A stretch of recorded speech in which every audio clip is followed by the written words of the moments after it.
in 3, 2, 1. Hey lads, how you doing? My name is Wizard and welcome back to Amnesia The Bunker. It's been a while since our last session, but I'm gonna start off today's new episode with at least one quick run from the training grounds. I do have custom stories, at least mods. The only mods that I have would be the cinematic bunker color grading mod, full ammo, and randomized ammo. But these two mods are technically interchangeable, but the full ammo mod overrides the randomized ammo mod. The big reason why I'm talking about this is because for me, while I exist in the training grounds, these 3 or 2 mods realistically, except for this one, it allows more replayability within the training grounds to do more runs of the little simple like loops that I just like to do just to keep my game sense fresh when it comes to this specific game. Later on, I might actually stream Dead by Daylight, a bit of Persona 3, but I will attempt to record one video a day and then end off with the stream for the rest of the day and see how that goes for a while. And I'll try and edit somewhere in between. I think trying to announce that I'm going to try and do this idea, see how it goes for a while, and then just run with it. I'm just going to see what works with me and what doesn't. But I wanted to talk a bit about this because the full ammo and randomized ammo, those two going together, makes it so that inside the training grounds, all the ammo that would be presented to the player by the shelves on either side of the training grounds or inside the course itself adds up to a considerable amount of ammo. Like there's easily above like 300 rounds and 150 shells. And a lot of that offers for like, yeah, just keep trying until you feel like you improved or until you can tell that you've improved. Until it feels like it's getting easier for you. That whole sort of thing. Sometimes you use a bit of external help to kind of fast track the original limitations that a game would have set, upside of mods, I suppose. I feel really inspired to start playing Cyberpunk again, but I still have a backlog of games. I think I might stream God of War. I think that would be better rather than a game storyline-wise. Well, I don't know. That's more so just my own thoughts out loud. I would rather stream God of War than actually make videos off of it because story-based game. This is a story-based game, but the story is more based on the writing that the game already has lying around, and the player drives the story rather than the opposite. Alright, so we reload everything really fast, use up all 18 shells, or however many shells, and then we'll pick up where we left off in our own sort of thing. This is me just trying to warm myself up because it has been a while since our last session. I do remember that we just got the gun and we just got the wrench and we need to do that prison sequence. But that's all I remember. I haven't opened the save since the last recording session, since episode 6. So as usual, going forward, we're clearing the way. There is a better, more efficient way, but I'm not trying to be efficient. I'm just trying to warm myself up.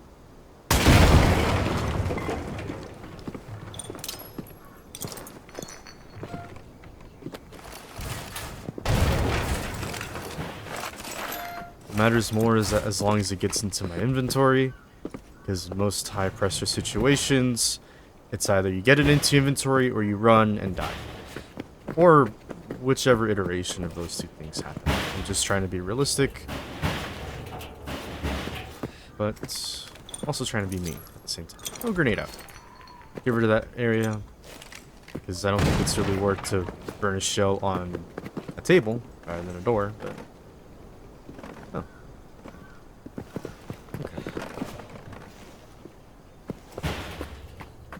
But running this course and understanding that things are destructible makes you remember that the developers did put in a little feature that allows items to spawn in destroyed objects, at least when it comes towards specific objects, like the medical supplies. There's a couple of them that spawn at the beginning of a run. They're usually guaranteed a handful of items from them. I think that's a bit nice that the developers included those things. Like, what if you run out of supplies just because of whatever reason? You won't, as long as you can break something, you can still find something else. And I found that really useful.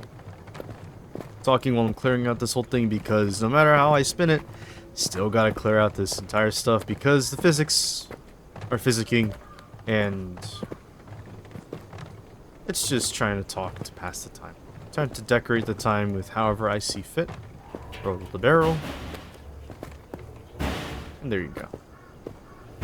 I did this 40 seconds faster than how I usually would if I were to just rush, like, oh man, all this crap is in the way, gotta get out of there, gotta just go. Nah, man, like, at the end of the day, that's the objective, but what's in front of the objective? That thing. So, it's okay to slow down a little bit, adjust the situation. This is still open, so we can come back to it towards our second run, but now, of course, it's open. Now we can reload, and then we can perform our usual rounds, shotgun exclusive, because we are recording this time, and I'm not playing for myself right now. Well, I am playing for myself, but I do have a save file I would like to complete, so.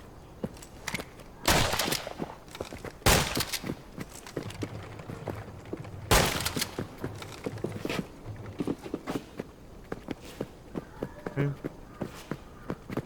Trying to get used to the fluid movement of the run and jump mechanics. Because you can feel yourself when you're fluid, when you jump over something, you can feel yourself still jump over it. Compared to feeling your player character be halted. I don't know.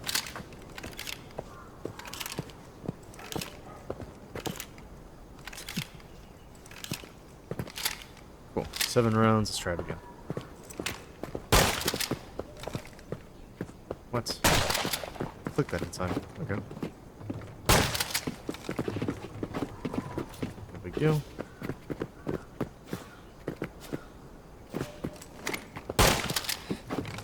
You start to pre-aim, you start to learn where your reticle is just because your visuals don't line it up, but you still trust that whatever you're aiming at still performs the exact same. You can kind of compensate.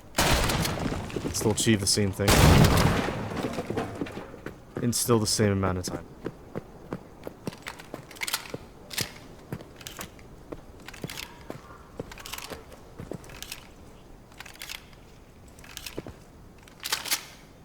Cool.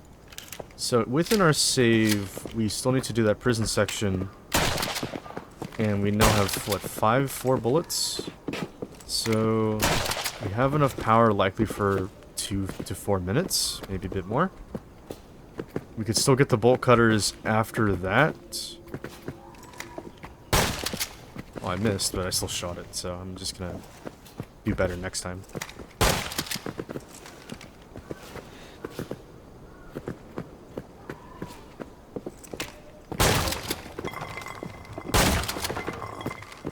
Cool. That's all 7 shells. We have 3 more. Let's just hit the 3 targets and finish up the course.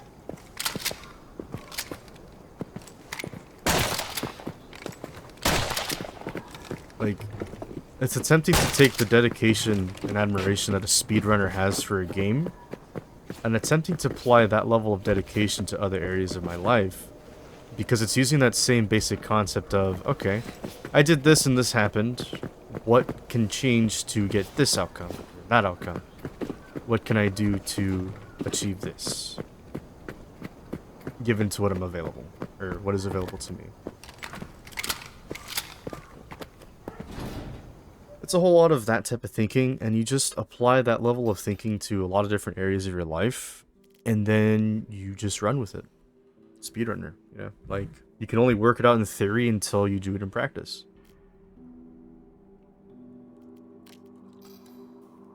Yeah, but enough talk. And game-wise, we're still trapped in that bunker, and we still gotta get out. So. Always remember, you can overcome most obstacles in multiple ways. Use your wits and brains. Experiment. If you think something might be possible to do, it probably is. Who knows? Did you get a hard, definite no that it didn't work? Did you see it not work? Therefore, try it again. Doesn't hurt to pick up where someone else left off to see what you could do different. I think that's really nice. So yeah.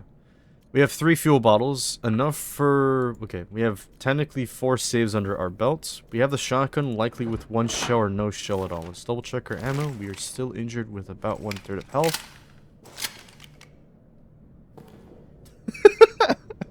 I have no idea what actually triggers this, but okay, cool. So, I have my pointer finger. I was like, hello, Mr. Shotgun. How are you today? Can I... Oh, man, I'm so dumbfounded with it. Going in all super serious on my shotgun says, yeah, I'm gonna be the visual aid today. Oh man. Yeah, our shotgun has no rounds, so we're just gonna leave it home. Thank you, visual aid shotgun. Very appreciated. We still need the gun though. No, we need to equip the gun. Okay. Usually R equips whatever firearm you have in your inventory. Yeah, we have 5 rounds. We still have the wrench. We need to go to the prison. Put the gun away. So in the prison, we need to unlock the grate that's next to the warden's office by the storage area. After that, we now have a suitable loop, which makes prison easier to navigate. It's just getting there like undetected with minimal noise. Once you secure that, we can then make our way back towards admin, towards our safe room. Try to gain as much power as possible to give ourselves as much time as possible to secure the bolt cutters. We also would like to have a gas grenade. A gas grenade so that we can ensure the safety of this guy and see if I could... Let me think. I have an idea on how I want to play this specific save file considering everything. Because of my own stuff I've played off camera, or off recording. But the idea that I'm thinking about is, well, the order of events really. So we have the route towards Warden's office secure. We know that we need to get that thing open, and from there we're likely going to head back here. Cool. I might need to double check the route that goes towards the left side of admin, going towards that weird loop that avoids officers' quarters almost entirely. Make sure that the wine cellar in that little area is clear. It likely already is, but if it isn't, shit. I could still start a fire there and it's no big deal. Once I have that clear and I have the changing room clear with the fuel storage, I belong to believe that it's still clear and we're all good. I say I want to believe because like as if I haven't played the last 6 episodes. It's been a while. But yeah. So we're gonna do a quick rundown from there, and then we're gonna do all of that over there. So let's start with that. Let's at least open it there and make it back safe. From there we can decide whether we want to do the maintenance stuff for a bit more fuel or soldiers' quarters for more resources. We'll likely do both in this episode, but we'll see what we need to do. Okay.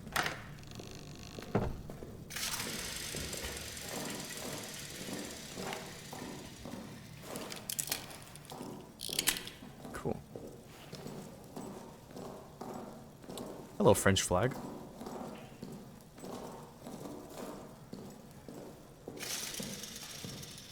So I've been quietly coming up with a couple of ideas of like things I want to do, stuff for streaming. But of course, it's still me trying to work on this YouTube platform. And it's like, no matter how else I spin it, as much as I want to start streaming, I still want to nurture and grow a YouTube community because at its core, I still like video making and I will never look at it as a negative thing. I always like, oh, this is what I decided to do today. This is what I want to showcase and put on my channel. And this is how I'm gonna have fun with it. Just enjoying simple stuff, you know? I think this is simple. I think this is fun. So let's tie this to 3. I need for myself, and let's unlock this.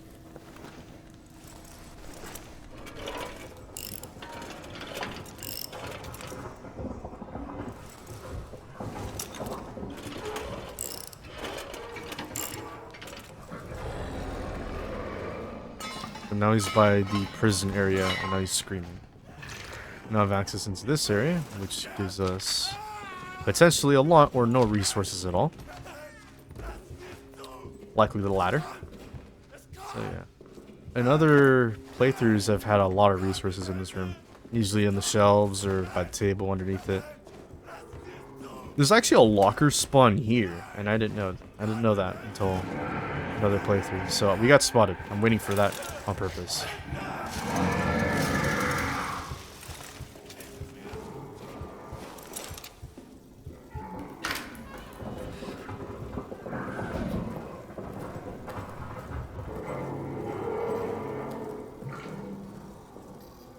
So good. I want him to stay in this area if we're attempting to understand him, well, game-wise, I guess. We know that in between the transition areas, he kind of is forced into the tunnels.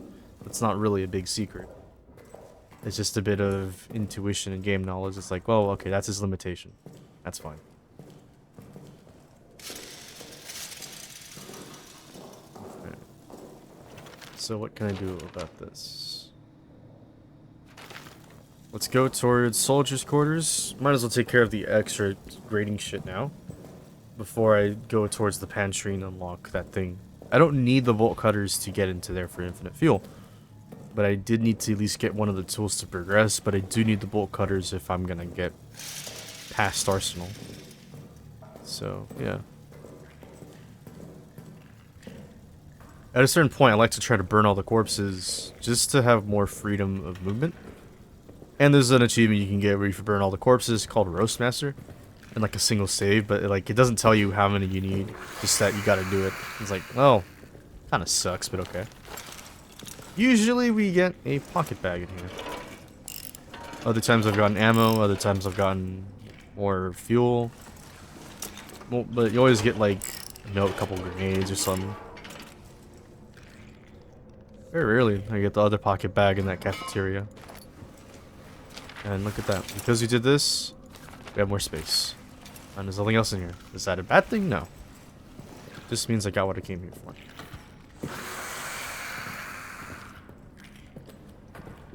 Cool. Make it past this area before he gets here. You're in the mess hall? Really? Guess you don't want me in there.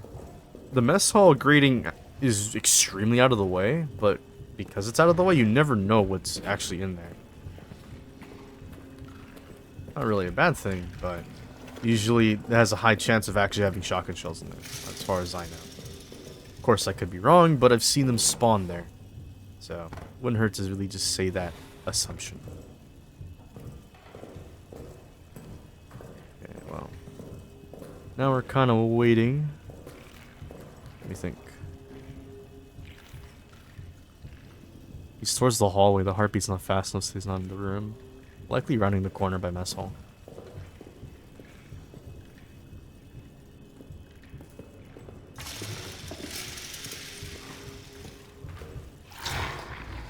He's coming towards here, so we need to move, like, now.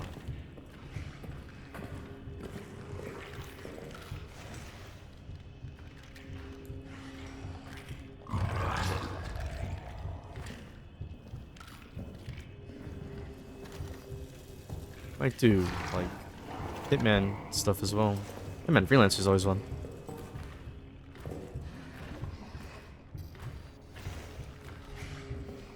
Main hall.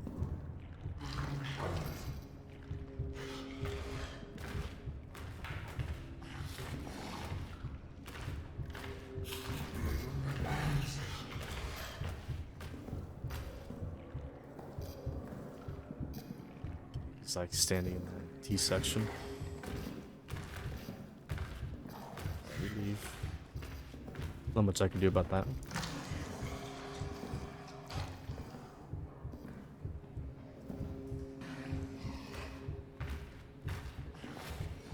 Yeah, I'm forced out. Okay. No big deal.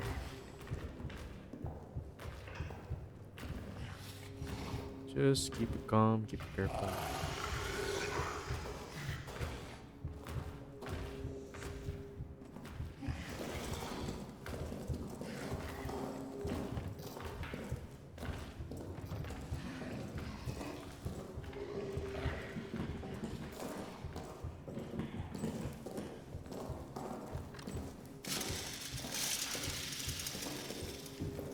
Man, we're good. We're still good. I am so tense right now, but it's okay. That smoke is still there, likely from... yeah. Pretty sure it's an anti-soft lock measure. I want to believe that it is, because that smoke is just still there.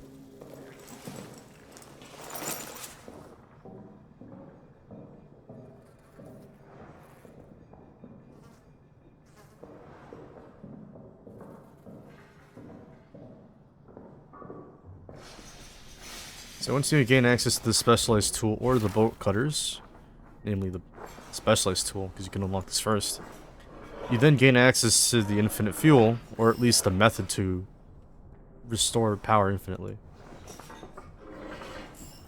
Of course, your fuel supply is limited to how many bottles there are on the map, but doesn't matter.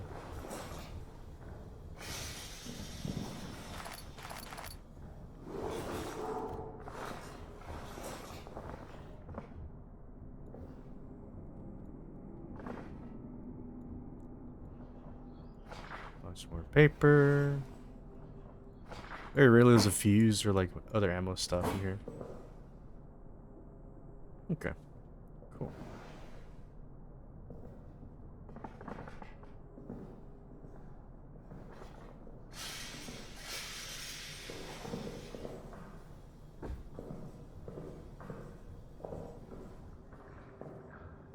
There's rats back here again.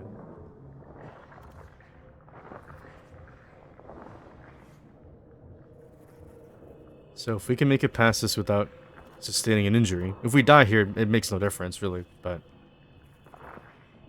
So what we need to do is I need to create a fire there that destroys the corpse, and then try to move the gas can out of the way.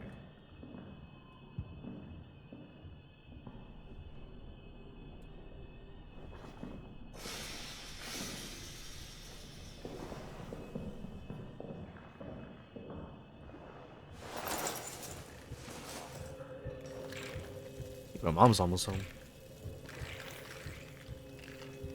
If she comes in, I might pause and then I'll fast forward. Just to let you guys know.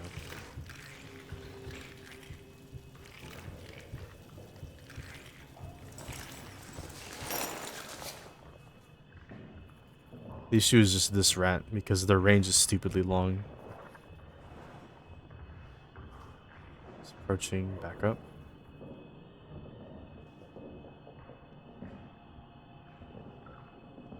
Okay.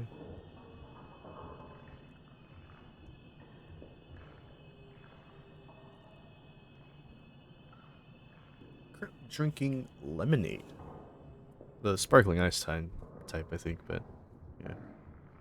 Lemonade's still pretty good. Rat moved. We run because I don't trust the gas. He's to my left. He's in the tunnels. He's patrolling.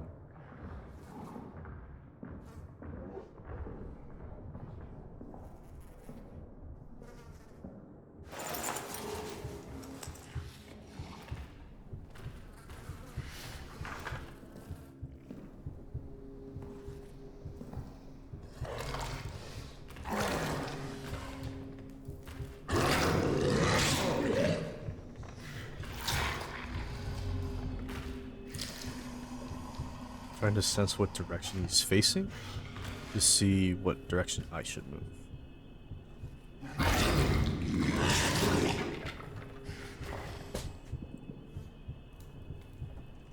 I'll pause.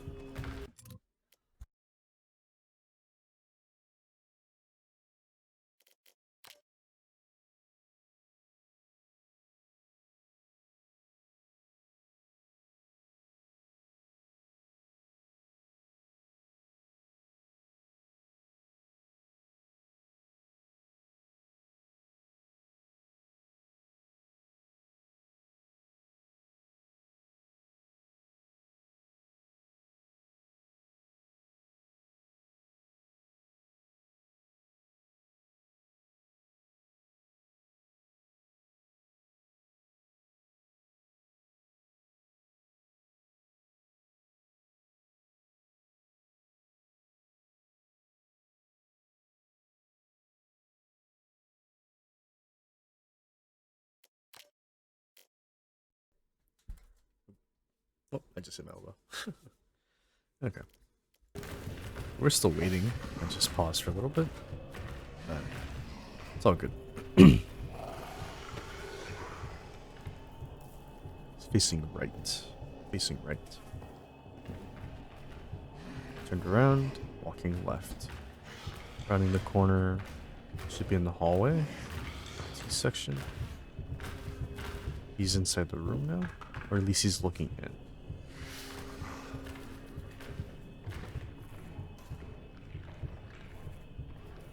Walking away? What direction? Just away. It's either left or right, likely down the hall.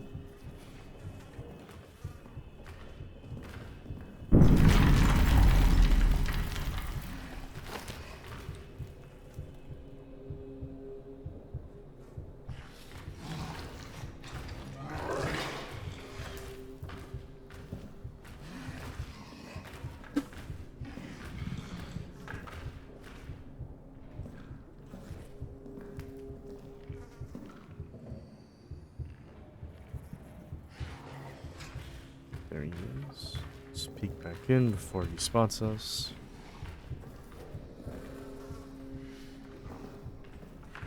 Because we can't go back because of that rat trap, so we will need to bring 2, and we might need to use 2 bullets. Is that a big deal? No. Because we have those bullets to solve problems, and we would rather use them. As long as I can keep a grenade or something. Oh, good.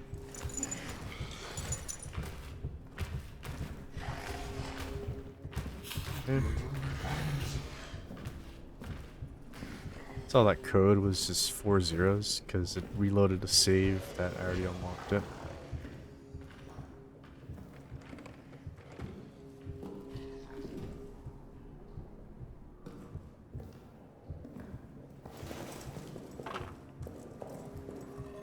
Okay, now let's be really careful trying to get back to our fuel bottles.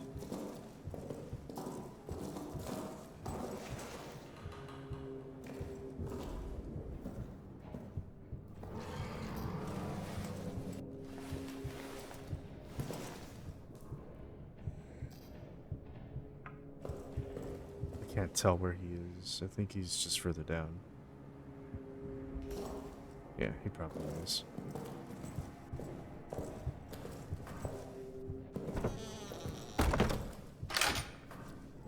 So you're witnessing my own discernment of my own sense of security. At least, that's how I'm trying to gauge threats. I don't know. I'm not sure why I'm commentating like this, honestly. But something else to do. Just talk loud, I guess. I don't know. I'm a little tired. All I really had to eat was just a sandwich. But I think I might try and get some food later when time allows. Maybe when like sunrise happens, because I record these episodes during late hours because I'm generally not disturbed during them. But I think I might try to get something different, like when I go out again and get some outside food. I don't know. Money comes, money goes.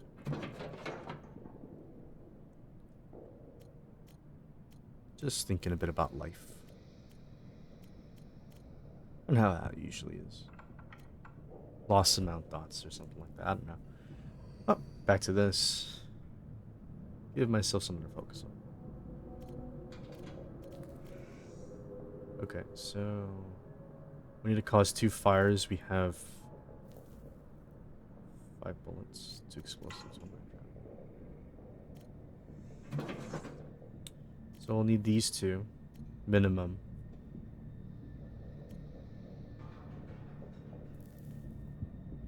I have 2 different ideas to set them off at 2 different times. But yeah. That's what we're gonna do.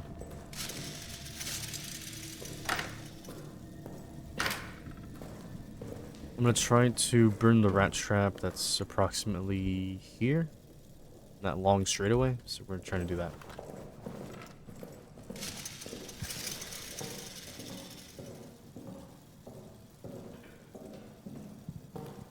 You could get the bolt cutters to save bullets, but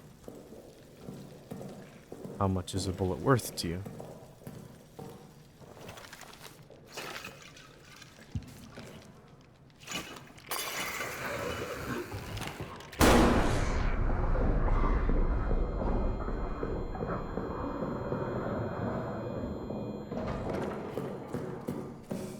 Leave those doors open so it doesn't break them later.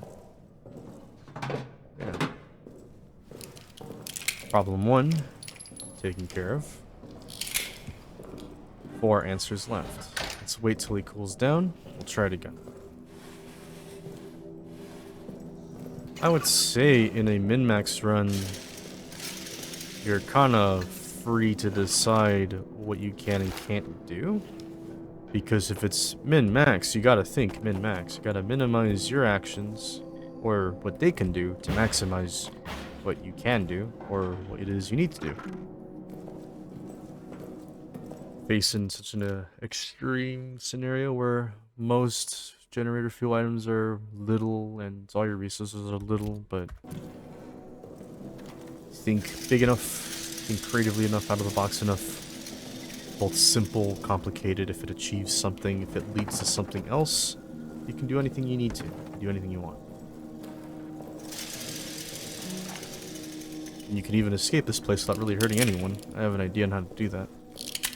What if, theoretically, you don't need to kill the shotgunner at all to progress? What if he's just a guy that's gone insane and he's just afraid of his own shadow? What if it's just that? We'll see that very scene later, as I've played through the game before, but I'm just showcasing this specific playthrough through it. Just to offer my own weird, unique, different perspective. Let's go peek at that fire. I don't hear him prowling, so let's be careful.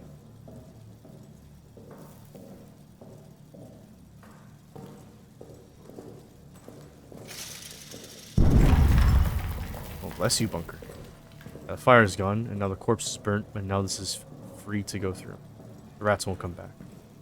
Almost walked into this grenade trap. Good thing I remember this thing.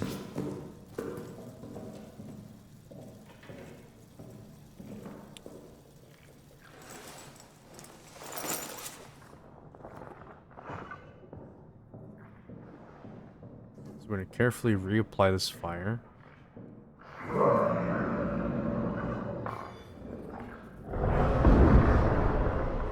Now he can't get us. Why?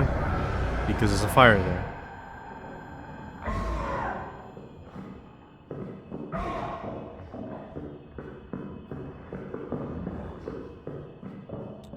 Not going to bother to take off the mask yet.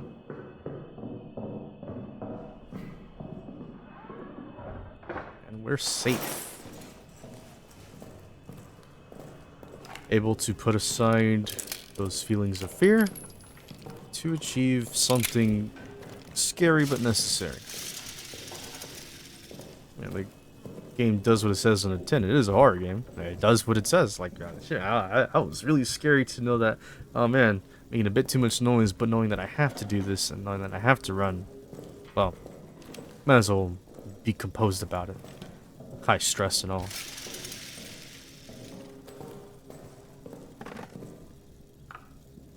Pat. Wonder why I can't interfere with his helmet. Yeah. Save for music. Nice. So let's see. We now have free reign to go from admin to maintenance relatively freely. Now we will begin the process of trying to set up the last stretch of the run, or at least to make Arsenal a lot easier. Let's spend this episode trying to do that. So, first let's think. Cover 2 problems, now we just need to do the back and forth process of wine cellar to fuel storage to changing room, and then making a bunch of Molotovs. We still need to find the code and to get the lighter. More often than not, or more likely, it's actually an arsenal. That's okay. We're gonna do this process anyway because we still need the fuel for the generator. Like, just because I have the tools doesn't mean I can pull off the prison stuff easily. No. This means that I still need to retain my composure and do a bunch of stealth missions in the dark as best I can, to essentially stock up my supply on fuel so I can have a longer time, more ample time to secure prison and all of the stuff that it has to offer. A monster only really comes out if you open the prison guy's cell. So in theory, at least I want to believe that in theory, you could open the other 6 cells, because one of them is always open, for the monster at least. Grab whatever's inside while the power's still up, or at least throw it in the midsection. Then when you're ready, you can do the prison dude really fast. That sounds wrong probably in a different context. You can get the bolt cutters from the prisoner and still secure him and save him if you know where to place your gas grenade in that second cell. Like, by the lowest section where that letter S is, I guess. I don't know. Closest to the S. Because that's where he usually spawns, and you can just throw a gas grenade in there. He can't get past. You win. Easy encounter. But that involves a bunch of noise, and then you can play the rest of the game super stealth after that last bit. Because Arsenal, you can get through stealthily. You can get through the next area after Arsenal even more stealthily. But yeah. Sometimes you have to create big moments of noise, big moments of pressure because you have to. That's okay though.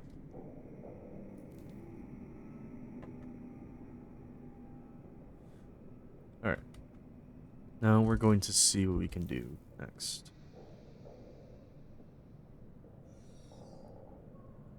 Let's go ahead and start securing a bunch of fuel. Yeah, let's do that.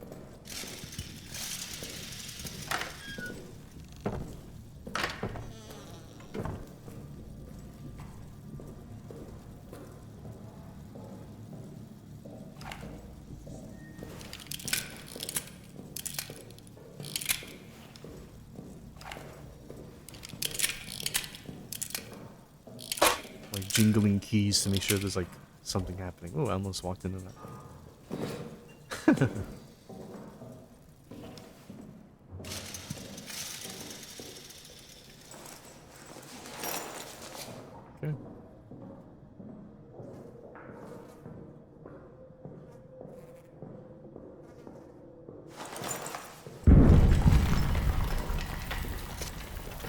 Oh, damn.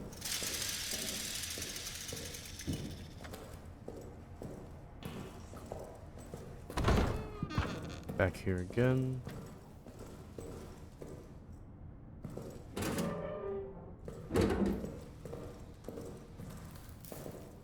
Let's keep it going.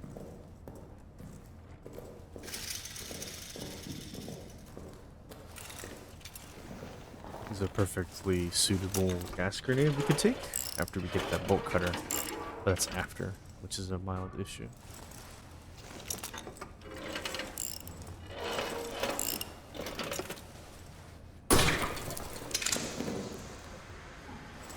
Oh. Makes no difference, really.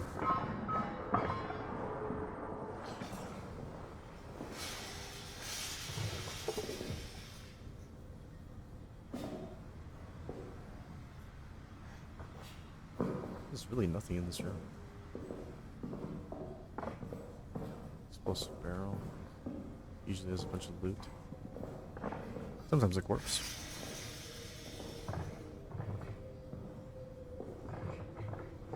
That sucks.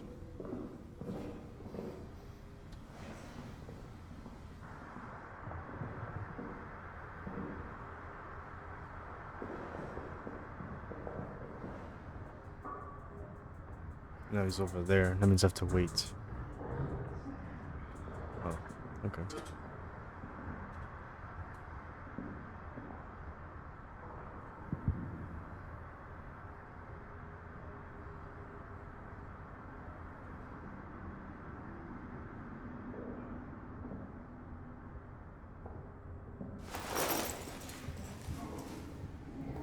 The lower section.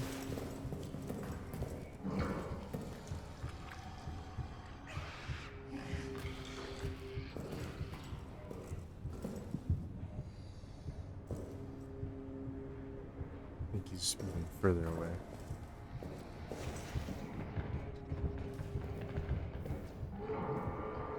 Back in the wall. Back out of the wall, he's up there. Okay.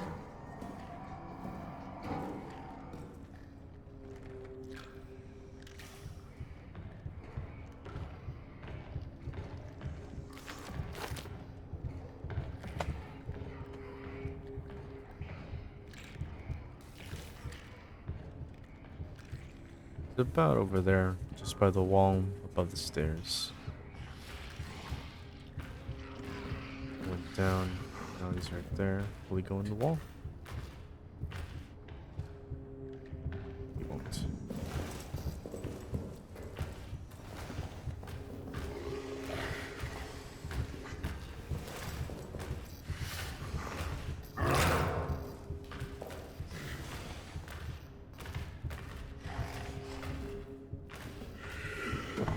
High chance I might die here. Unless he's moving on. Okay.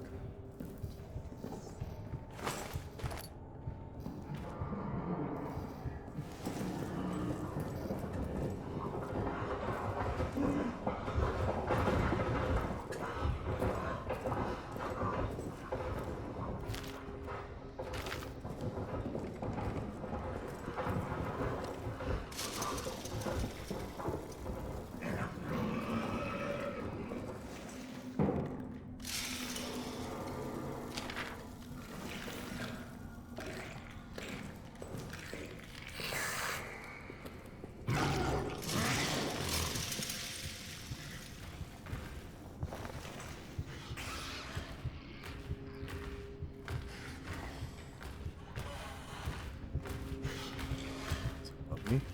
Okay.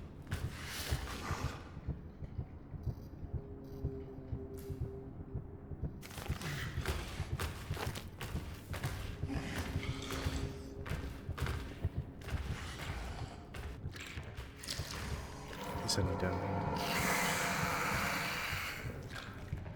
There he is. Okay.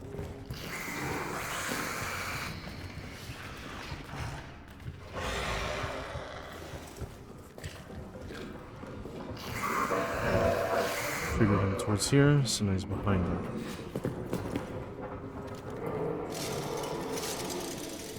That works out.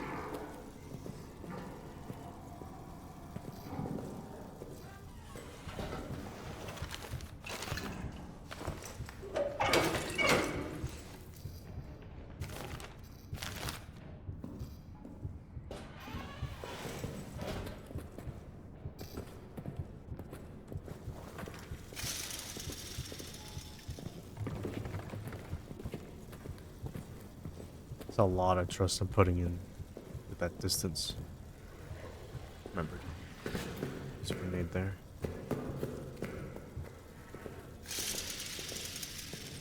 This one had Barden stuff. Right. I remember now. Now we're kind of just scavenging for bottles at this point.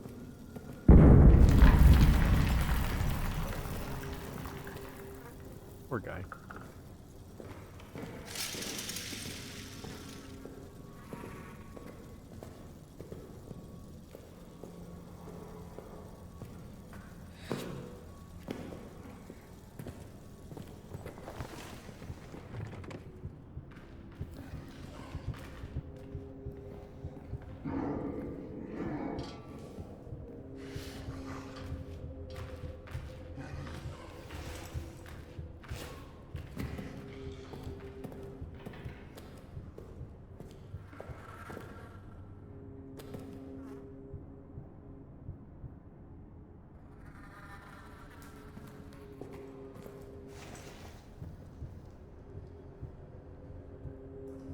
Either by the workshop, the T intersection, or by the room over there. It's to my left, actually.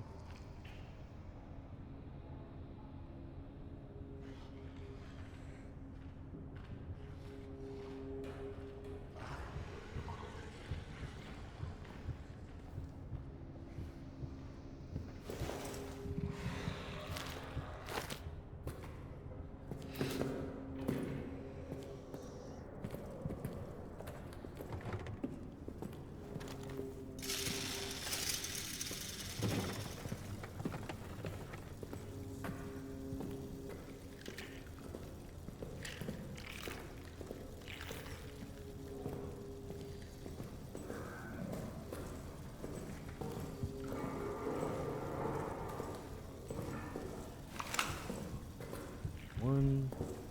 There's not like 3 grenades here, yeah.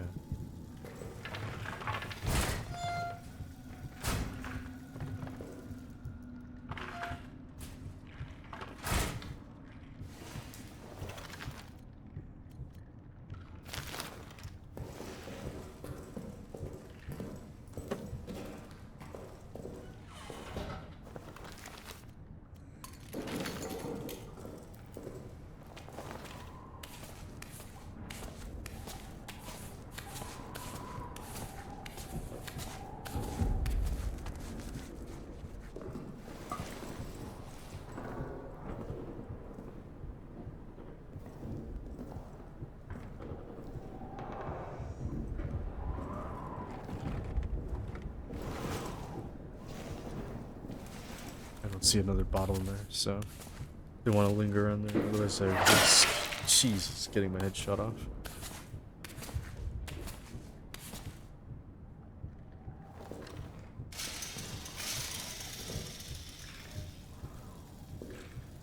He's by the workshop area. Okay.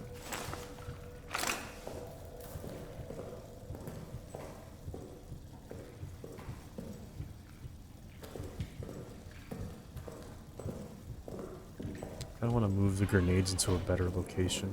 I'm going to go for them later.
trying to think.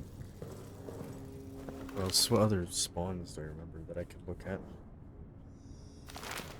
No matter. Let's just get the other 2 grenades, try and get out, and then we'll keep repeating that process. See how much we can do in this session.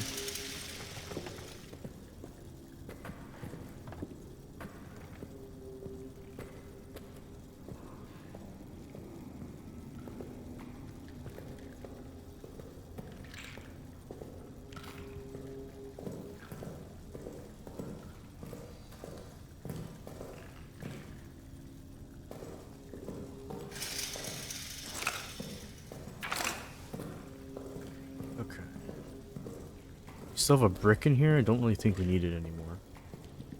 That brick has come a long way, honestly.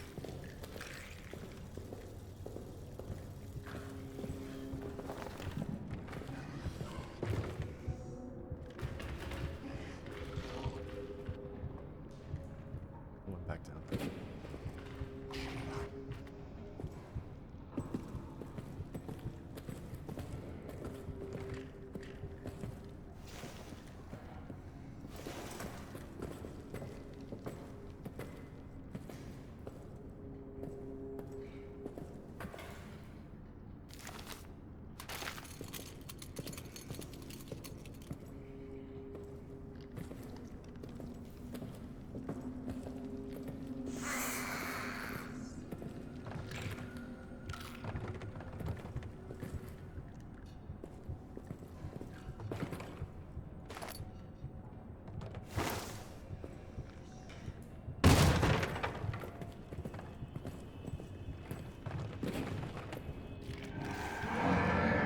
So I get spotted here.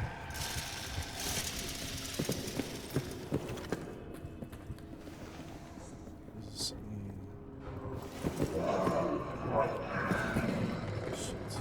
Let's think of another plan.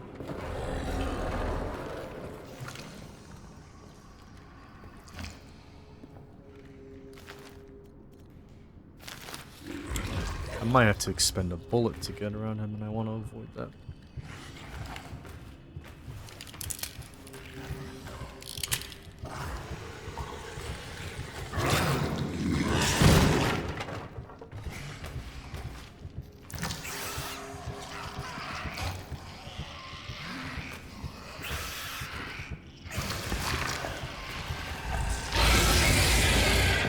Spot, it's okay, we can still avoid the bullet being used.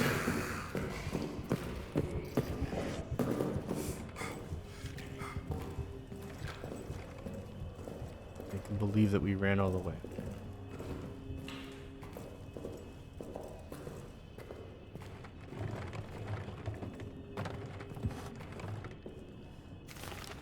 Cool. Don't commit 100% of all of your resources into one action. Unless you absolutely have to.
We found a stick. Useful for later. Right now, no. Let's save our progress for now because it would be a massive pain in the ass to actually come back. So, do we need the wrench? Here on. We could go back to. Well, we might as well do a quick run to soldiers' quarters to double check that last grading, and then we can stop carrying this around. Then we can full commit towards resource farming. Bottle.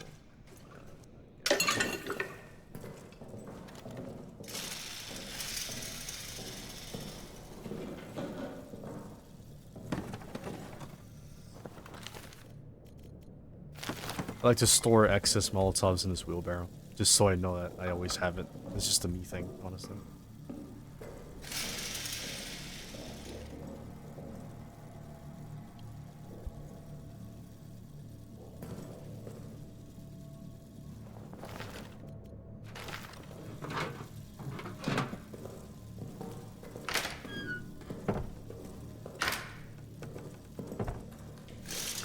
See, like, I'm shifting between two different plans, but everything I do still adds up towards the overarching goal of escape bunker. We're gonna get there. This is just part of the getting there. Trying to see what I can gather as much as possible, as safely as possible, while still trying to keep myself sane in the process. Pretty sure everyone following understands the thought process. People are familiar with the game because people wouldn't just click on a video that said all max custom or nothing. Like, no, like the settings are there. This is just the process. It's just what it takes. Like every fiber of my being dedicated to just, you know, this is the challenge. I'm gonna dedicate everything to it. And it's also really great, excellent practice and exercise for me trying to visualize the same recording space, but in a stream-like setting. This is me attempting to practice for bigger and better in the future, if that future does pan out that way. But it's still me playing a game, and I still have a lot of fun with it. Because I can even show up to the spawn behind us. A lot of... Oh.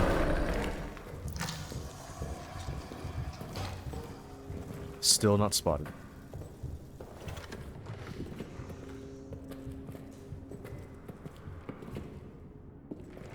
Try and get all this crap out of the way really fast. Or, we don't have to. I don't hear him moving, I don't hear him getting closer, so heartbeat ain't there, therefore I'm safe.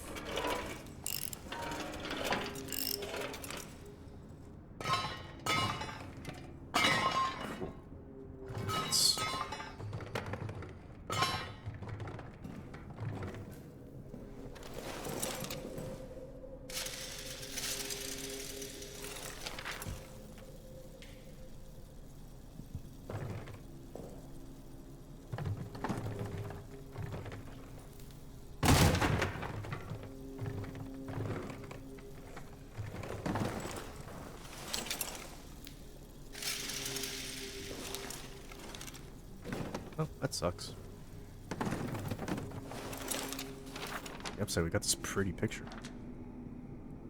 Accessing this area early actually gives you the detailed map of the tunnels, which is like, it still benefits you to come here anyway, because it shows you that, hey, you didn't come here for nothing. You now have some insight towards the next upcoming area that you don't know about.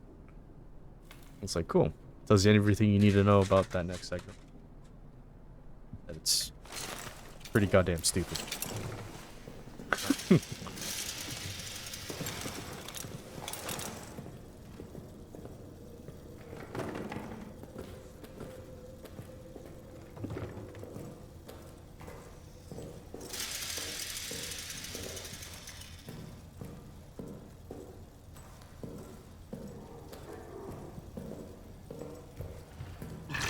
In front of me, he got spotted. Let's see if we can limp him around without using a bullet.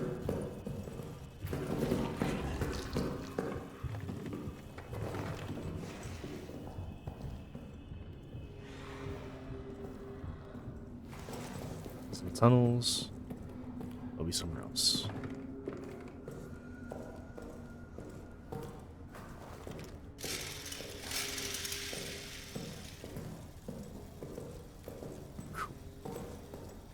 might be blocking the entrance, or he might be somewhere completely different and unexpected.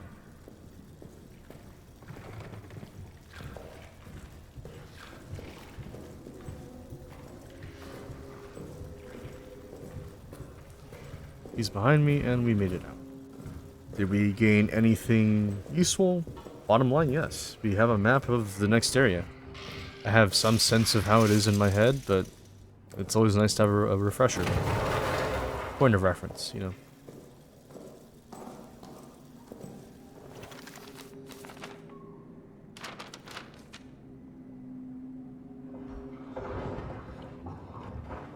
He shows up in front of me, you're a little bit surprised. Now that we have the map, let's do a double take in what's in prison to remind us, like, how much time do we really need, to how many trips do we need to actually make, to how much fuel do we need to potentially carry. Set an end goal for what would be considered a repeatable Radiant type of quest. I'm using Radiant in reference to Fallout 4. Because it's like, great, I'm being told, oh hey, I need this help, great, but like, what else can be done to prevent future askings of this type of help?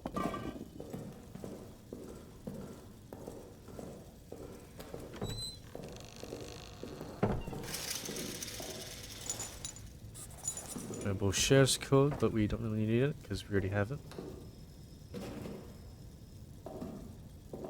Sometimes there's meat in this weird thing, but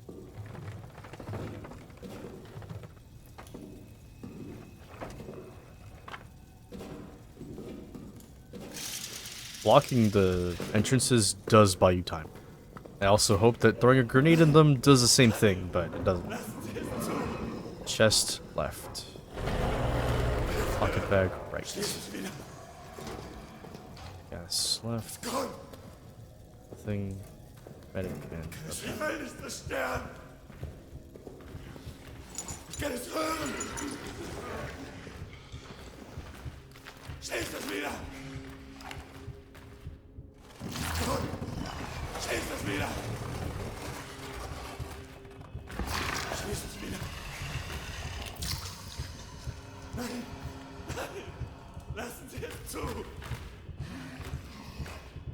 just in case. Explosive more powerful than bullet. Or maybe it will just kill me, but I don't know.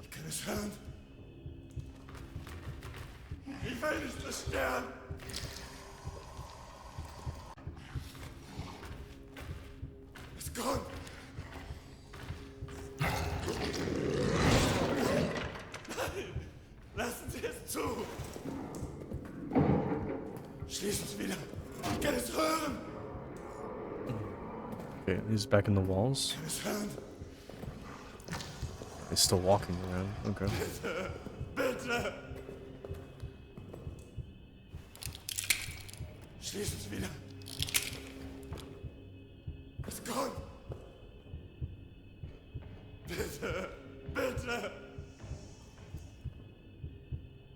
I can't tell if it's approaching or if it's going away or where exactly he is and would be the prison. Okay, he's getting closer.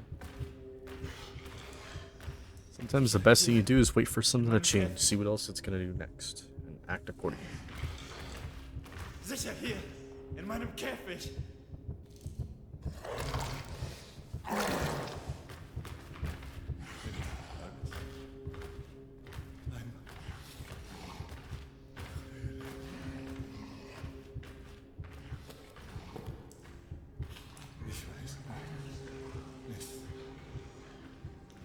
Moving away, I believe rounding the corner. It should be, what, past?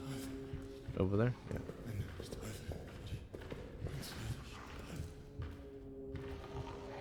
It's more left, but more closer than I thought he would be. Oh, bless you, Bunker.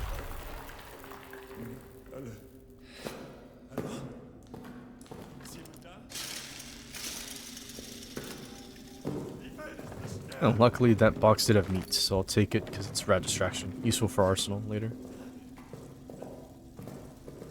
Okay. So there's not many good supplies, so we don't need to do too much in terms of the actual infinite fuel type of stuff. He's still in that area. Let's double check.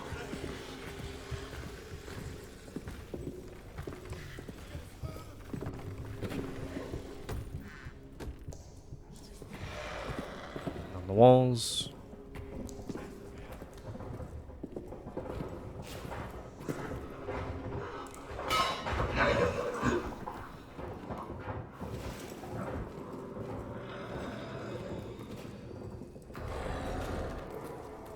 And now we can leave. Cool. So we have some sense of an idea. Let's at least get a full tank, because it's still possible with just one full tank and to grab everything.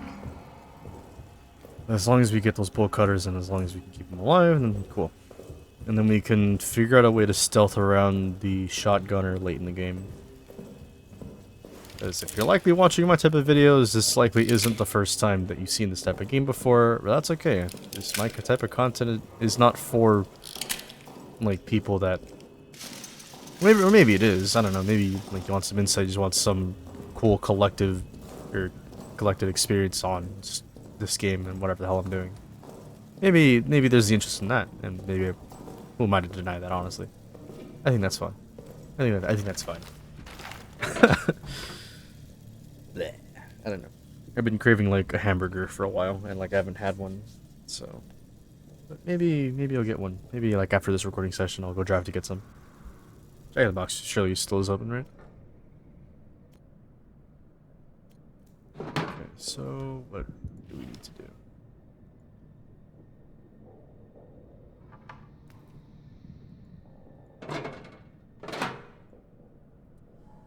We still need more fuel. We have rat distractions, so... Okay,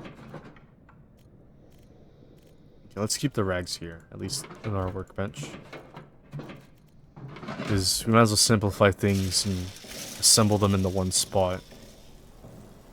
Safest spot we have here. Okay. All the bottles there. And we'll figure it out.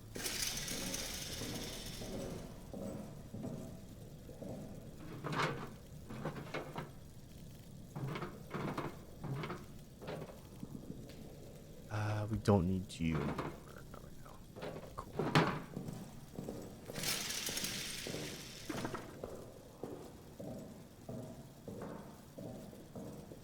I guess I'll title this video Shadow Work, just as an example.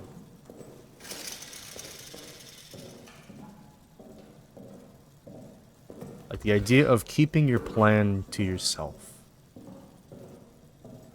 Knowing how others will react to you if you talk about certain things, if you do certain things, but keeping what you want to achieve to yourself.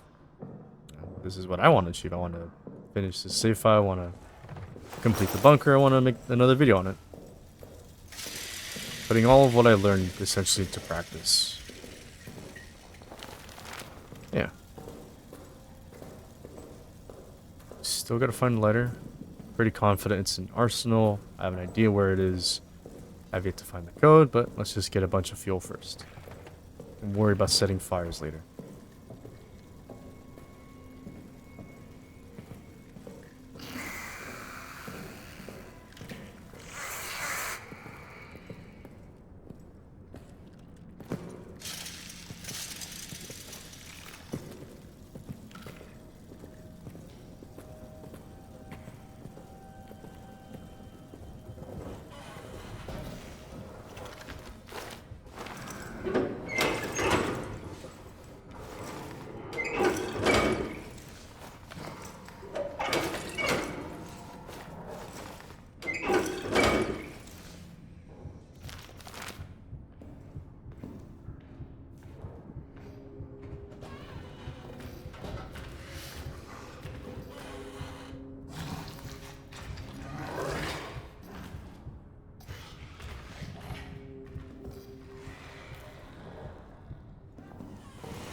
Just like that.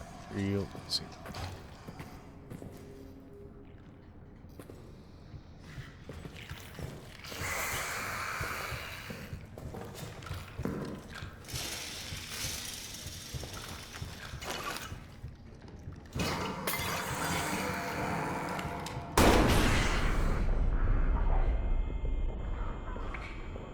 stealthier the better. We still have 2 rounds left, we could still solve 2 problems.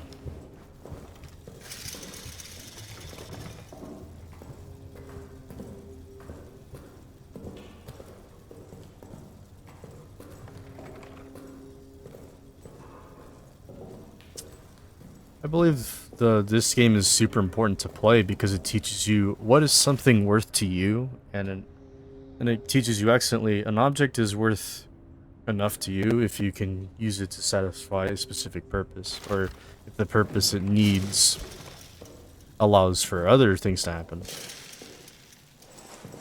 Upkeeping a chain reaction, so to speak.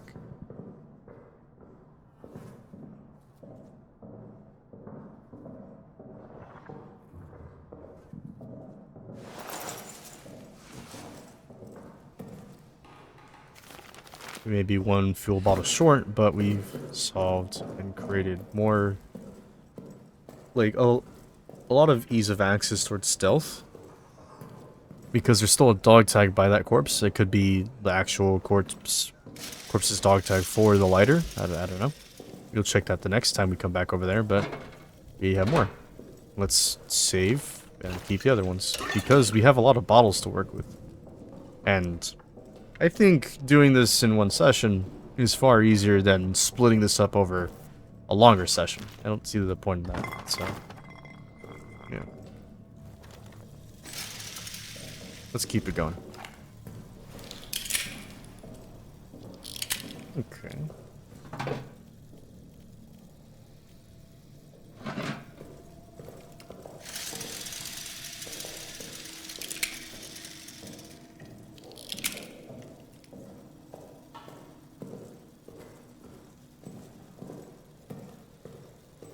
Very rarely meat and other bottles and gas cans could spawn in the early areas, but that depends on the settings that you have on the custom settings.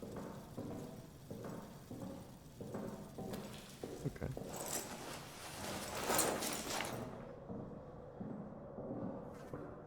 Let's get more bottles.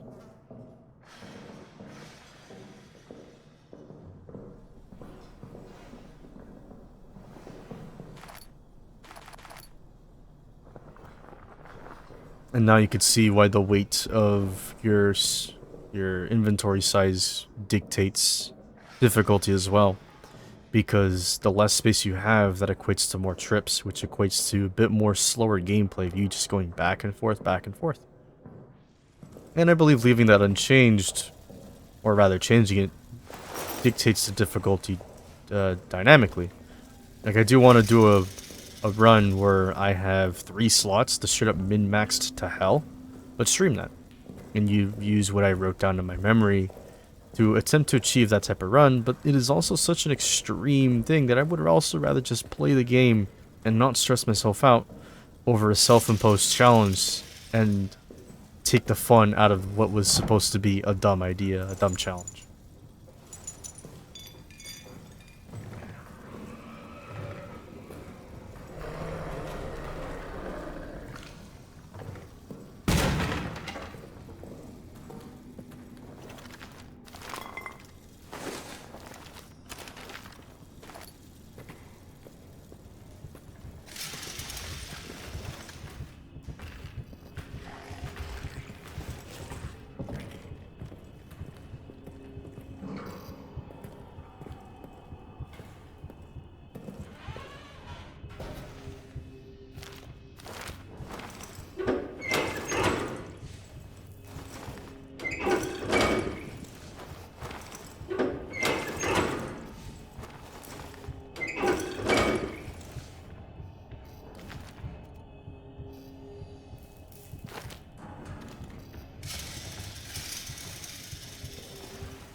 Toward or forward?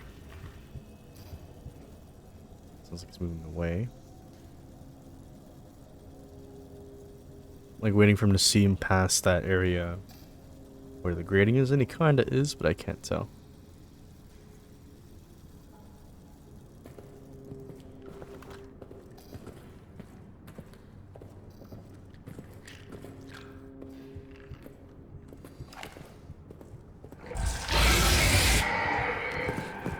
Interesting.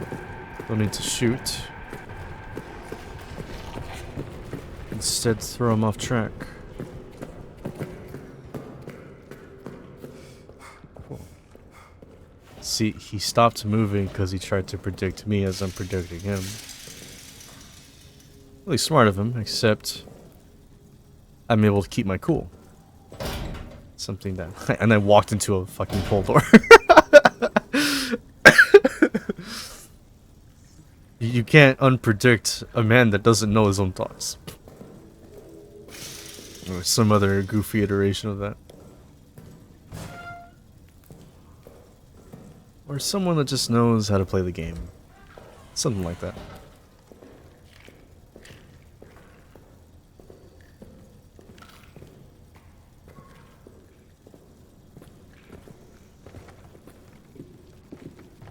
Judging by the rats being out, it means he's not in this area anymore, but I should still be on guard trying to hear. Tells me everything.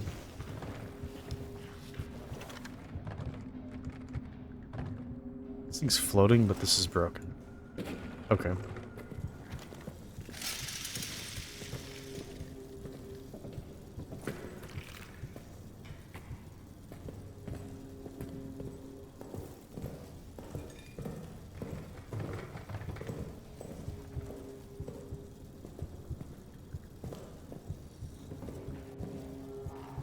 Left side.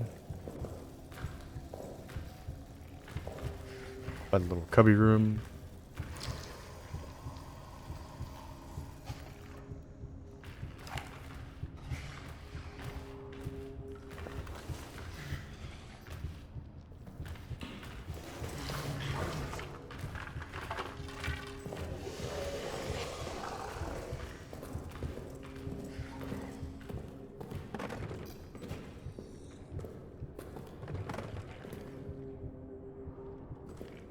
Using the walls.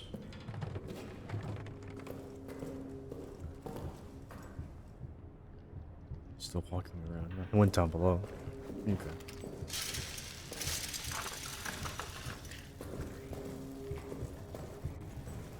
He'll be behind me, so I have enough space and it should be fine. I'm glad that they never put rat traps right here because that would have been real fucking annoying. Like, that corpse usually is always there, but there almost never is a rat trap there. So, upside is upside.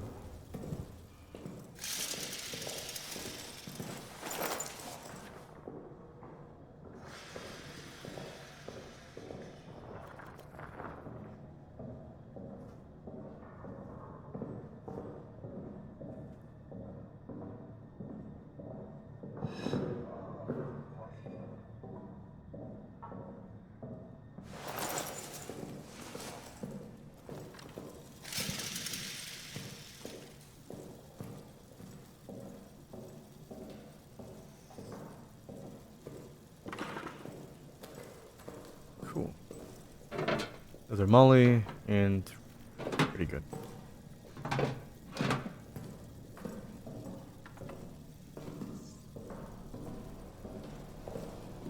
Excuse me.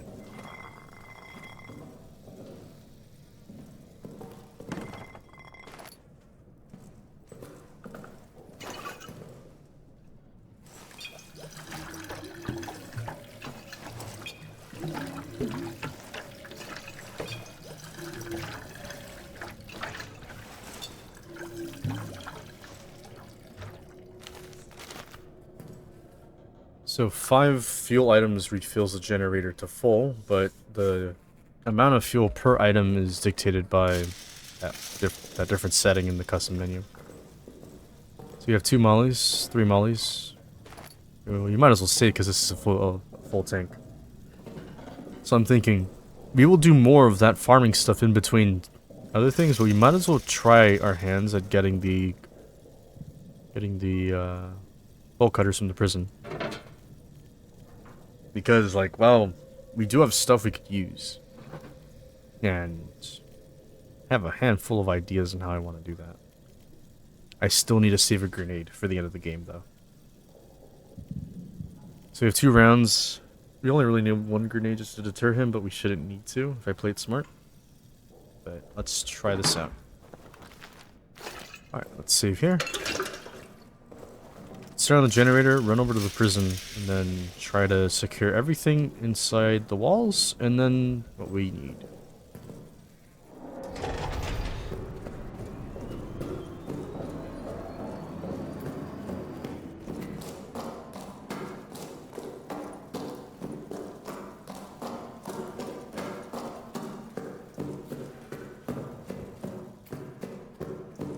I believe the light makes it a lot harder for the monster to come out, but loud noises still provoke the monster to come out anyway. But you have a lot more leeway in what you can get away with. I say that as he comes out immediately.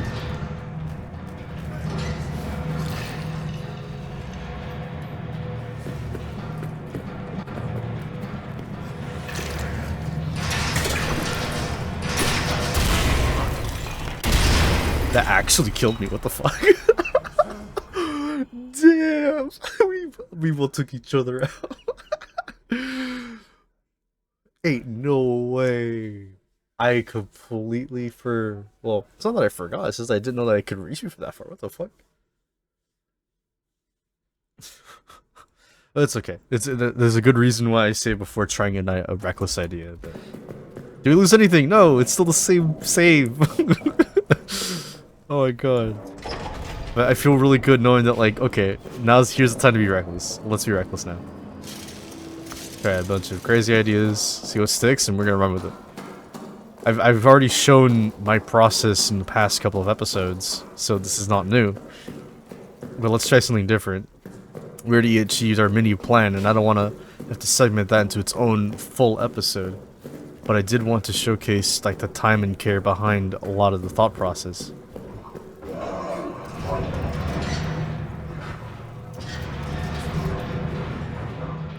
It's gonna appear right.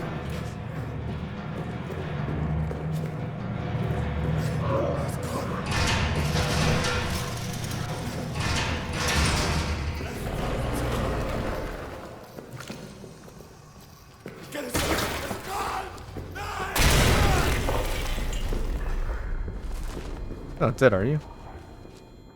You're dead? How?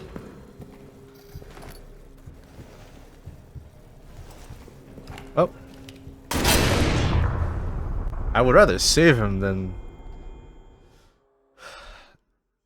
He has a trap next to him. Okay. Okay. Let's just secure the damn thing first. Jesus. It's like, I'm not carrying anything else.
No, the bolt cutters.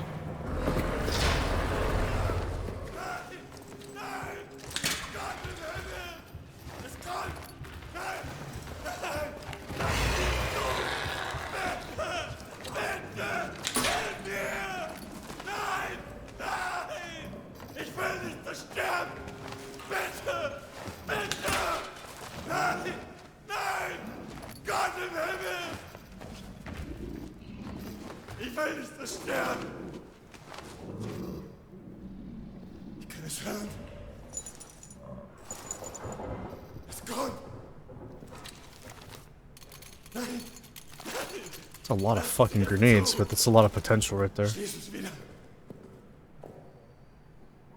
Will es hören?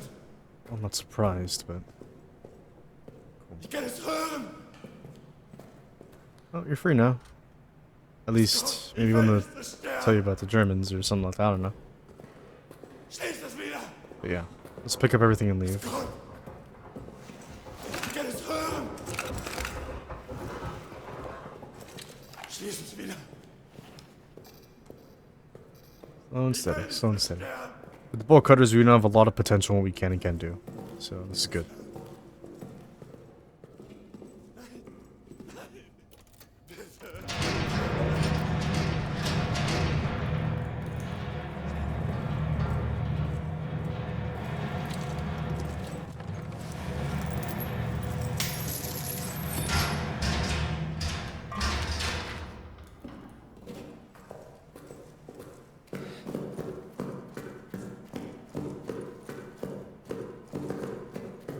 Awesome, look at that.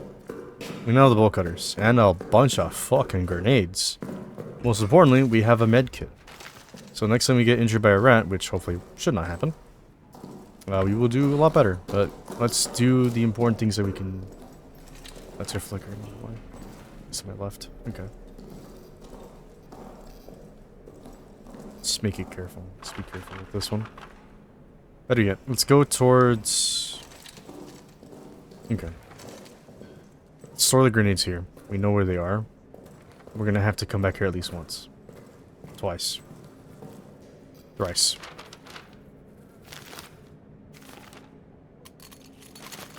So let's take one grenade.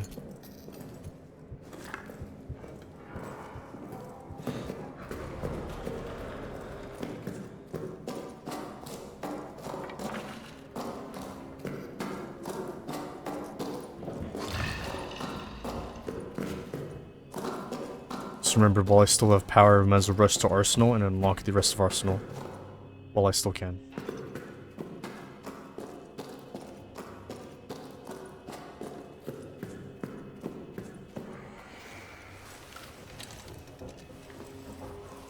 You can technically open up the entirety of the map inside one power cycle.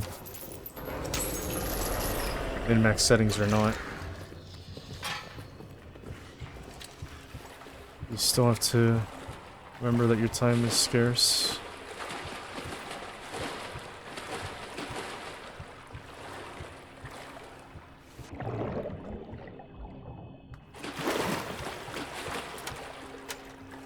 Switches down.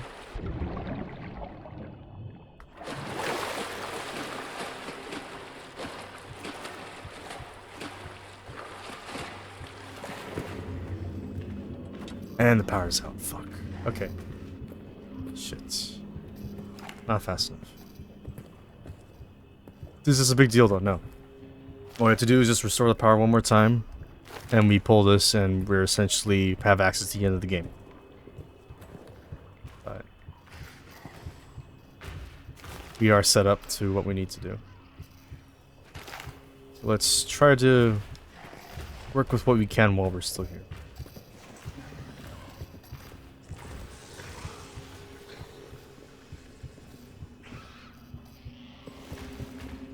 Very rarely, but more often than not, there's usually a gas can inside of this area.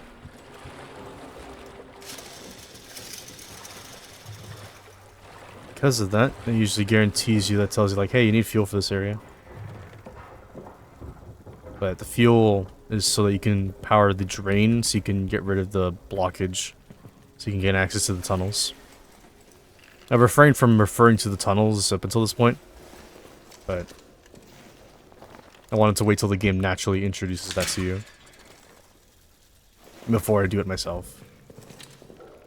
Because, like, I don't know, but, like, I didn't want my playthrough to just be like anything else.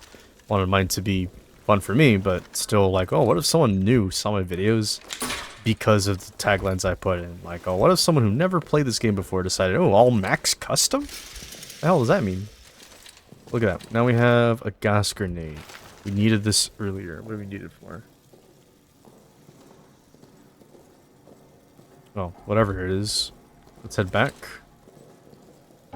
Because we could still open up the drain. Oh, wait. Okay. Now things in my head are shifting a little bit, but it's not an unwelcome idea.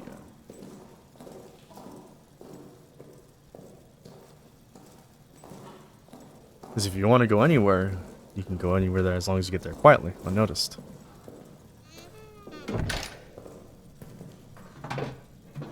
Gas grenade, regular grenade.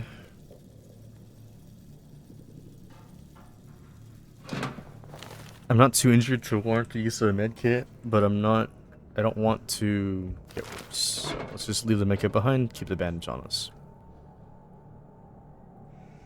So, great. We have several grenades. Let's use a grenade on the door, because we're going to need to break it anyway. Oh wow, what am I thinking about? He's moving nearby me.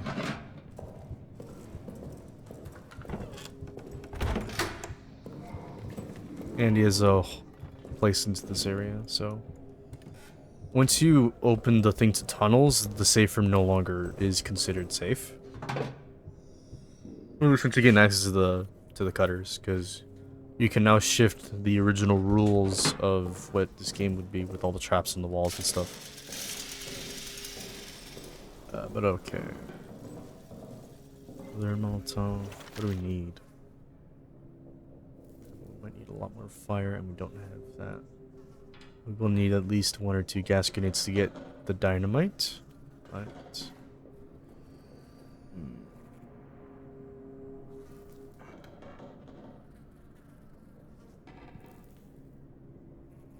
Okay. Let's just secure more fuel bottles in the meantime. When I see that we have more resources, maybe I'll think different on what we have. Because we still need more fuel to get access into Arsenal, so no matter what, I still have to go back towards maintenance. So let's do another couple of clean runs through there. We'll leave the grenade and... well, I don't know. I'm thinking. Oops, didn't mean to do that. Let's go back to old areas to see if we can pick up anything new. Old areas meaning the beginning of the game. Why? Because let's check out the leftover stuff that I didn't touch, but once looked at.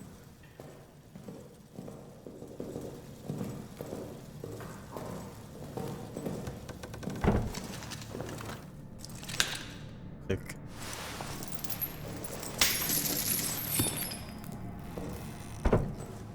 Look at that. A lot of supplies right there.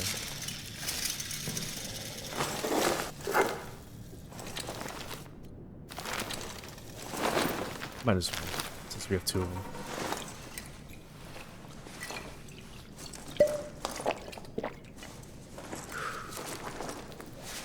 Always keep a spare of something, no matter what.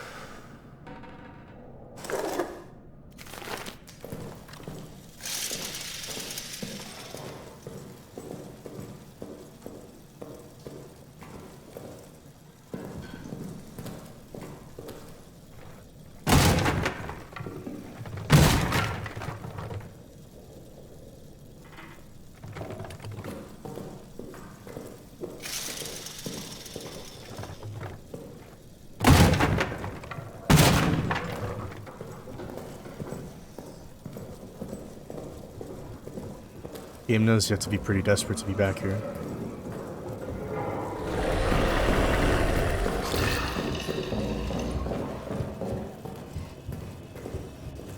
A bit of noise to be at an intersection that leads to the same place, just so I can trick him.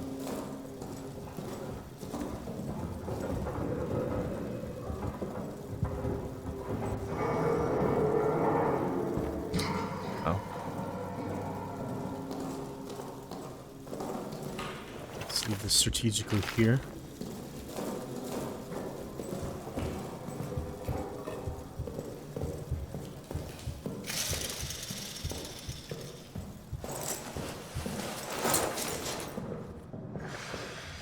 If you think about it, if you know how to evade the threat, the entire area is safe. If you just know how to evade the threat. If you know how to sense your danger, you never really are in danger. If you deem it that like, well, I'm not really in danger. I just feel this way because of X, Y, and Z.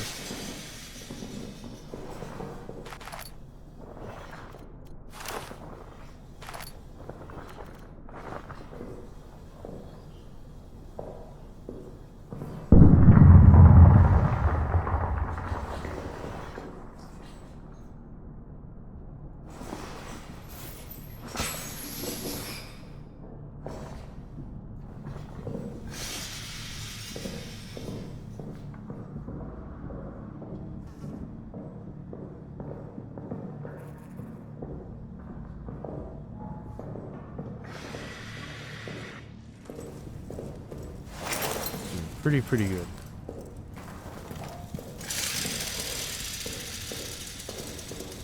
There's another trap over here we can get.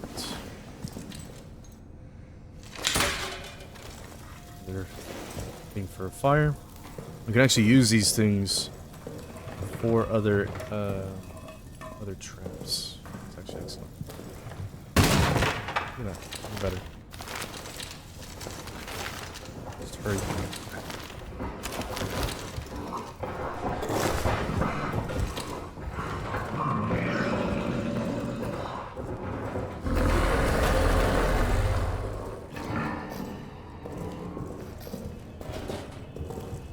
I think the cutters could actually cut the locks instead of my own gun. Be a little bit silly if it didn't do that, actually.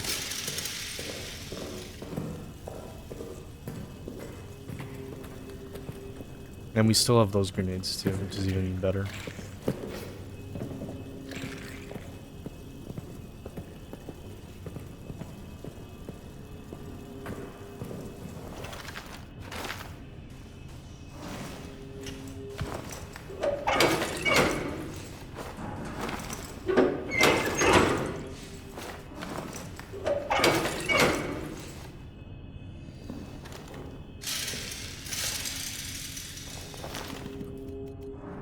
So we still have a fuel bottle and we still have a flare that I can use. I want to preserve the ones that have what's it called? Boss in them. The actual Molotov part of the Molotov. Let's go see if we could secure a few more traps. Should be able to. There's a grenade trap over there and this is a gas trap.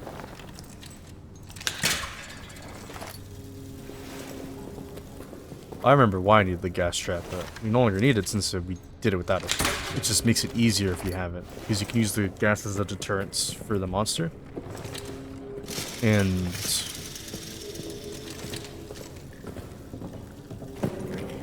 he's breaking stuff.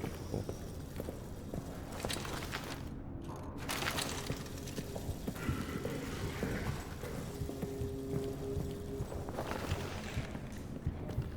That's why I have the safe room here, so I can gauge where he's going. I have more information than he does. I don't know where he's going.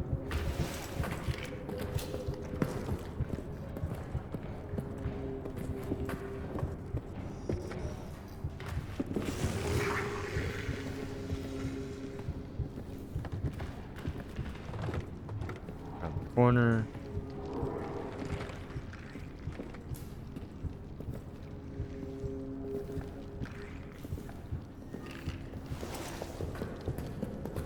We could clear that entire tunnel, so that means it's actually super safe.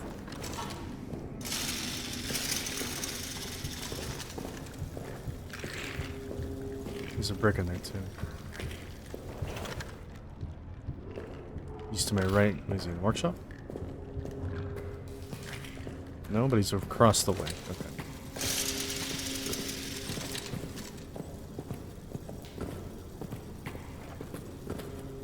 The way you get around him is that you perceive both you and monster as equal. Seeing is believing. And assume that whatever noise you can make can be heard by whatever else. He's not on the walls. If you're versing an enemy and you know yourself well enough, your enemy will tell you all you need to know about it.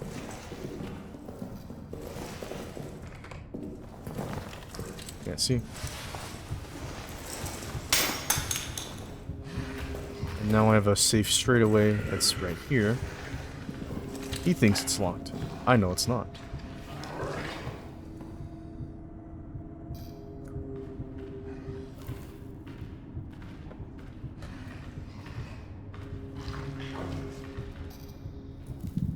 Sounds like he's in the workshop still, so let's go the other way.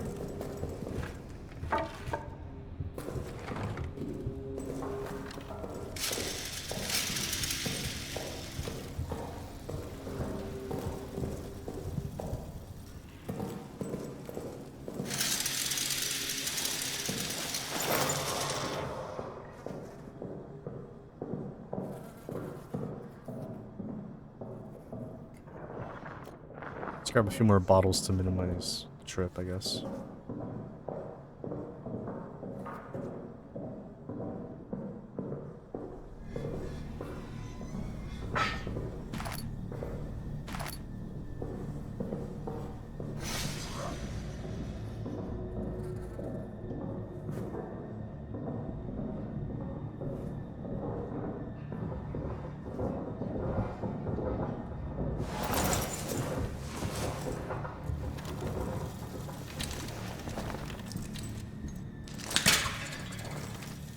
Okay. You can still secure other areas like Raynard stuff.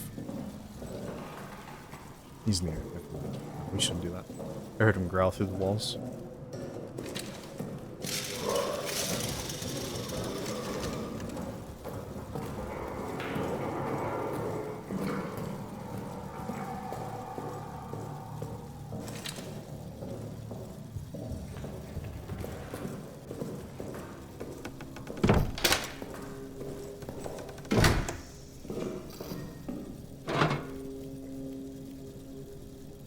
To breathe. I am really hungry. Man. Burger. Okay. Let me see.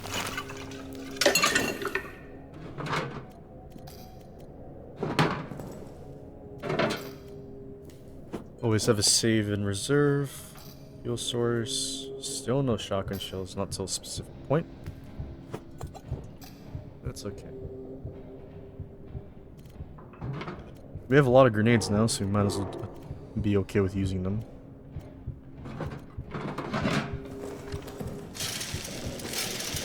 Once you have extras and spares, you can then delegate them to specific things that you want to explore, after you've already figured out what was important.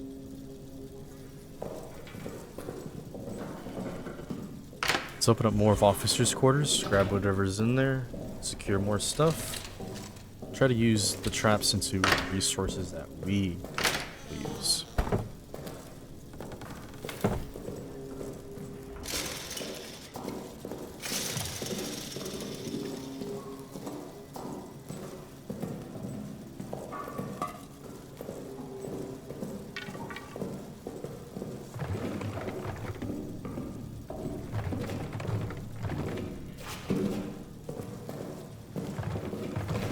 Oh, saves me a bit of issue.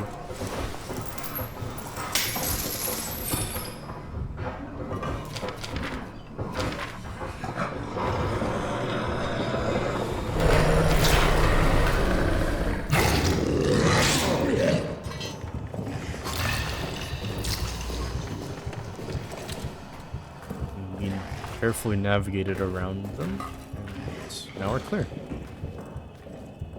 Knowing where they spawn, knowing how to navigate them without arousing attention to yourself.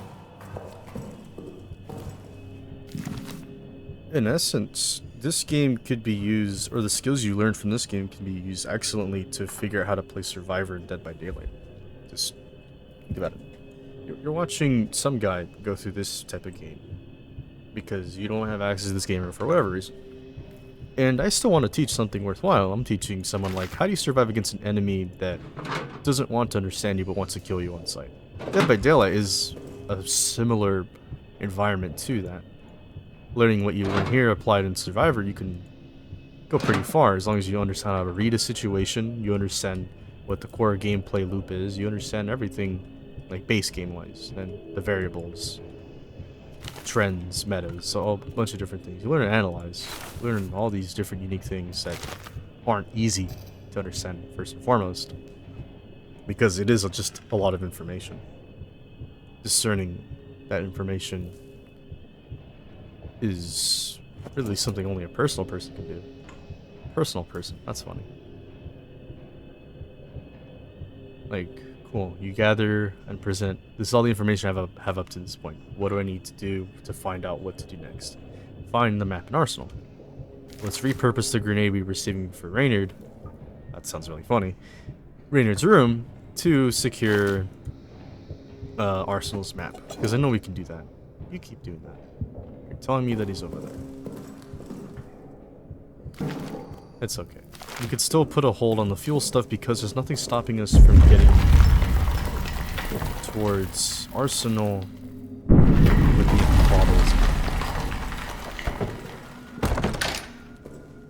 So let's think a little bit more and eventually decide, like, look, we still need to get fuel to go through that, but we could still go through Arsenal relatively fuel-less and not much would change. He's safe. He's outside. He's gonna break the door.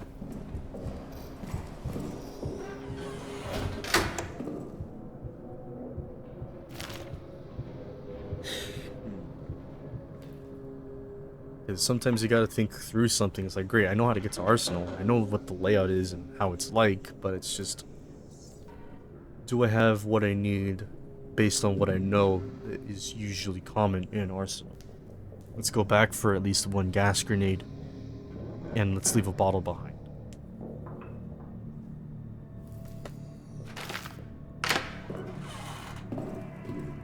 Once you have the gas mask, you know, 2 options against rats. Because meats are essentially one-use items. So let's go through Arsenal, because we know when we need to get the fuel and we know what the fuel's for, but we still need to go through Arsenal. And we might as well make progress over there and eventually continue the refueling and the preparation of the last segments of the game. So let's just take care of Arsenal first. I know I keep changing my mind about it, but there's like a lot of potential we could just do with what we have. So we might as well do everything all at once, because why not? Everything is still going towards that overarching goal, so really I'm not wasting time doing all this stuff. Everything up is adding towards this. Even still, if we do get the power on, it means nothing if we can't power the place, which is why I have this idea of like, okay, cool, I know what to do, but I still haven't explored Arsenal for what it is, and I think I could go around that. Emphasis on think, but let's do, that's an idea.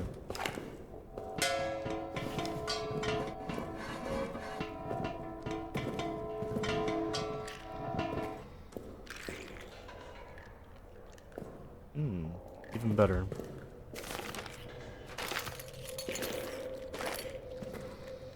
Okay. I can get a fuel bottle, throw it over there, because I need to destroy this door anyway. I could get the brick and save this. But this creates a lot of noise. We'll leave the grenade here. Leave this here like this. We'll drag the brick over here to open that door. I used that motivation to look at this area, and I decided to come up with a different solution that would arouse a lot less attention, considering that Arsenal is actually not that easy to go through. I'm thinking of it objectively and realistically, rather than wishful thinking, because like I have everything in me what it takes to get through Arsenal. But how can I get through there in a min-max scenario where the danger of my own sound is always there as a threat? So really, I don't need a Molotov, I just need a fuel bottle, but I want to retain a Molotov status without needing to expend a flare. Is there only just the one? I gotta get more. Okay, well, guess we're defaulting back to the other plan then. Big deal? No. Because it's still me peeking over what do I need over there. Okay, this is what I need over there. So let's leave important on table. Go grab more fuel. Fuel up the gen, fuel up the other stuff, and then we'll try to cut through Arsenal. Do what we can with this prolonged life. Because I'm using my current hunger. It's like, I know after this session I'm gonna go get a burger from like a fast food place or whatever. But using that motivation to try to push myself further. See what else I can do. Because I don't want a lot of my quiet moments to just be me daydreaming or whatever. I still want to talk, I still want to do all these things. I still want to be heard. Still getting 3 fuels. It's still a more positive output than a 1-to-1 conversion. That way you're doing more with less. Less is more.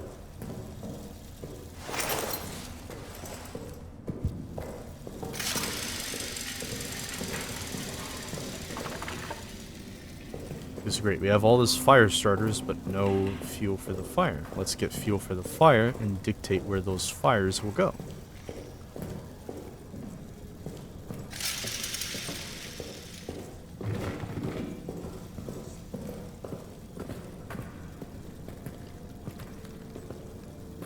Because we still have 2 bullets, and I will need at least 1 bullet for the tunnel section. Not for the section that I'm thinking about, for the later section.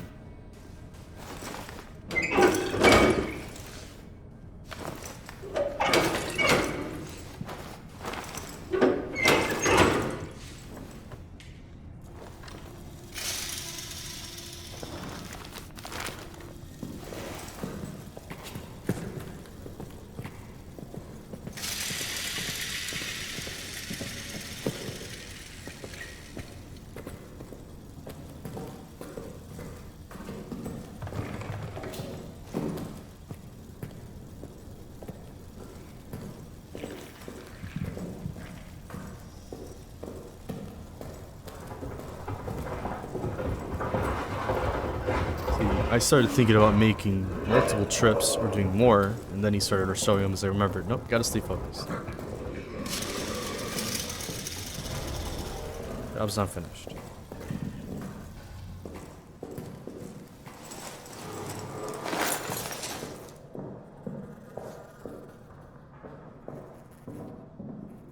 I think it's cool that those that fucking gas is still staying there. It's like reminding me, like, remember what save you came from, you know. This is a different iteration of this scenario.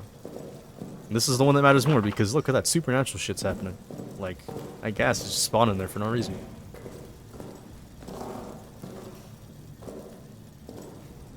We're gonna take this brick. We're gonna try and bust down the door with it. We have the fuel. We're trying to ignite as many corpses as we can to minimize the need for gas grenades. Because, like, cool, but I don't really need to use the gas grenade if I'm spotted. And I still have deterrences and I still have my own methods on trying to keep myself out of that trouble.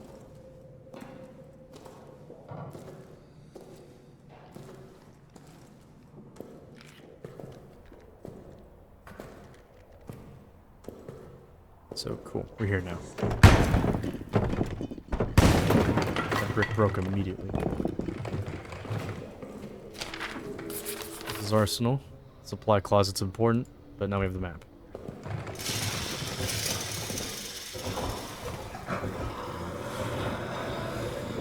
It's here.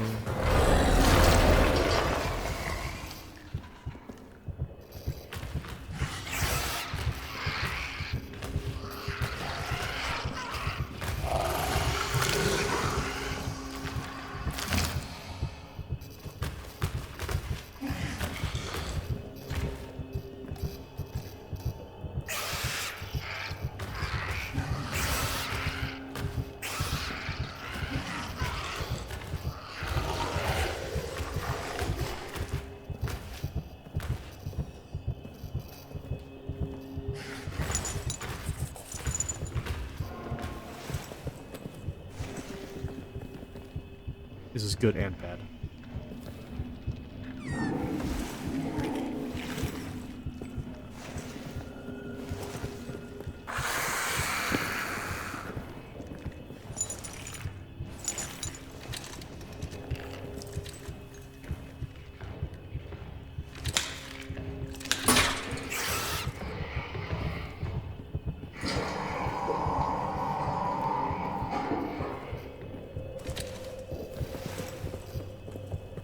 Give myself more room to be hidden. 47.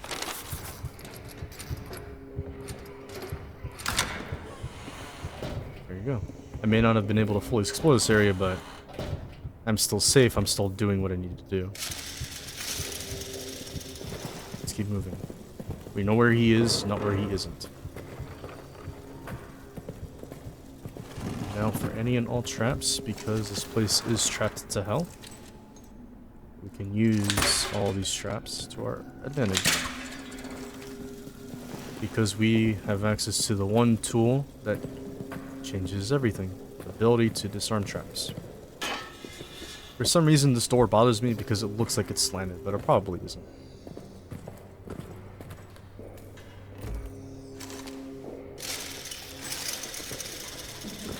So I'm not worried about our way back out because I saw we have an extra flare trap. Usually there's a corpse that spawns here and it's hella annoying to go past. Like I'll emphasize something based on common stuff when I enunciate it with like hella or some goofy shit like that.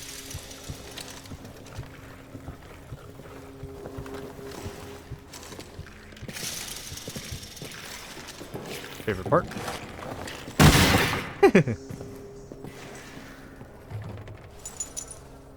We found access to the lighter. Perfect. How poetic. That was for the lighter man.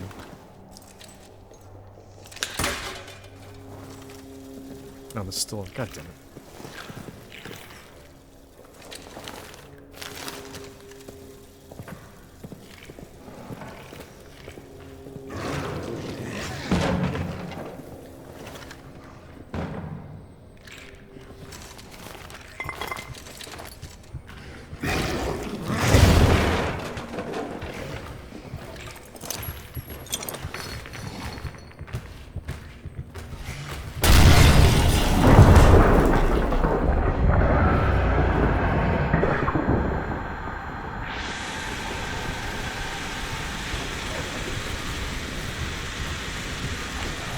Two bullets, one arm at a time.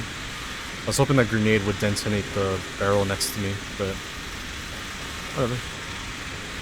Important that we stay alive because we still have the code. Read these codes. 332, 3561.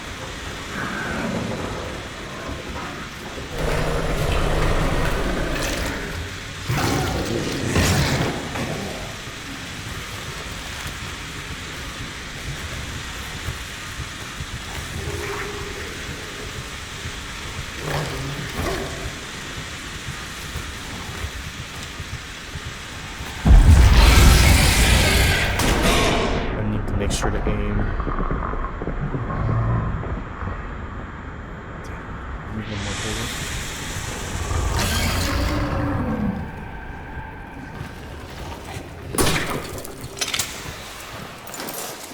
Use the gas to my advantage. He's inside the tunnels. That's okay. There's too much gas in the way.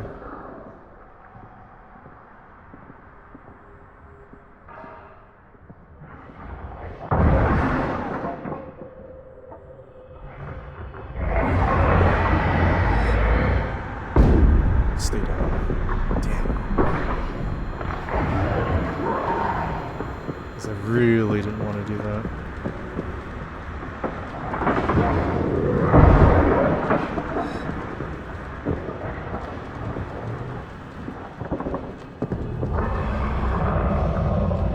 Seeing the heavy ass improvisation because I don't really need much for arsenal, but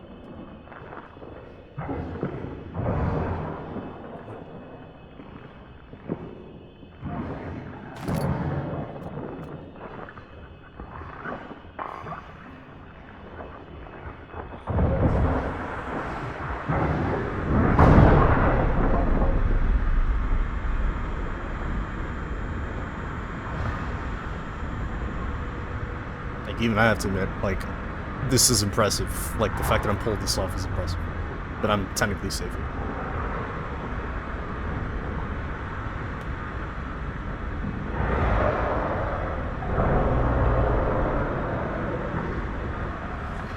That sucks, we have no bullets, though.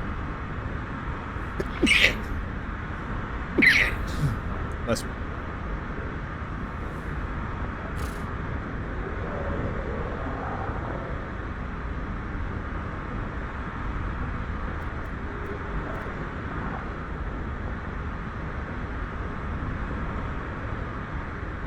You can technically do a lot with improvisation, but only if you really know if the previous items are there. But if you're lucky, hey, like, oh, fuck yeah, solution to my problem, because I came prepared. Luck favors the prepared. And more often than not, if you know that a bunch of supplies are going to be in an area, you can take advantage of that fact.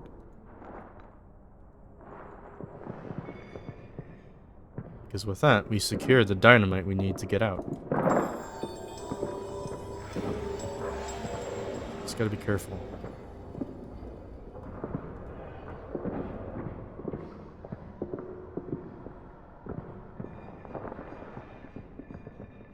Lockers are here. That's good.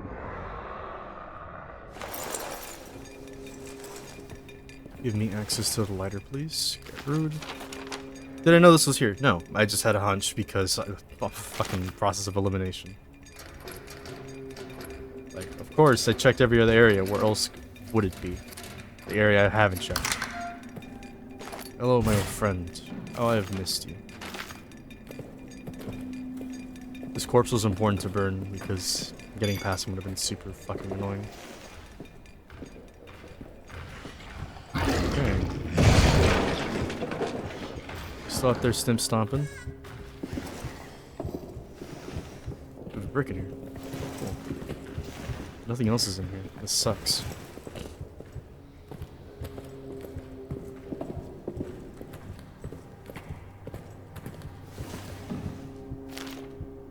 See, getting into Arsenal is the easy part.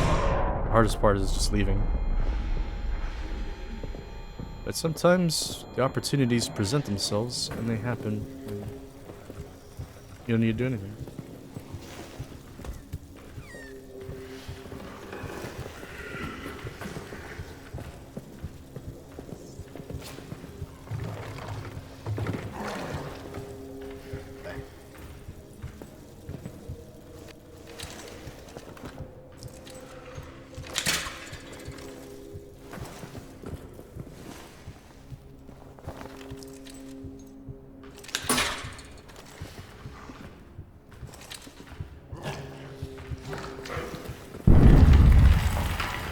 Yeah, because if you have explosives, you can break some of the bookshelves to create multiple pathways through the same area.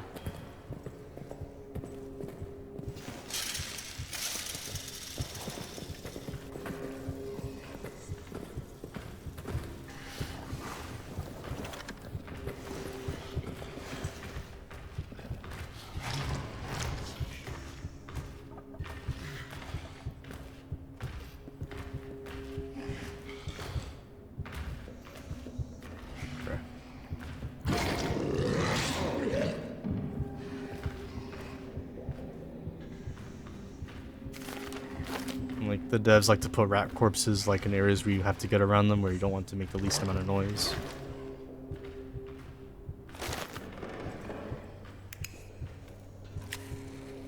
Hello, friend.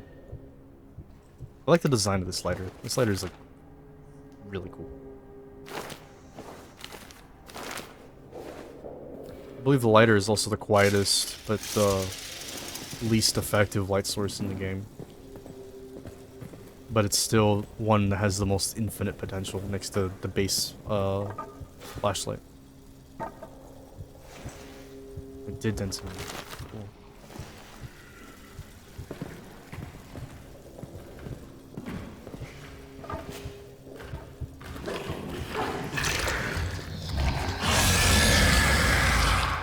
What you can do about it?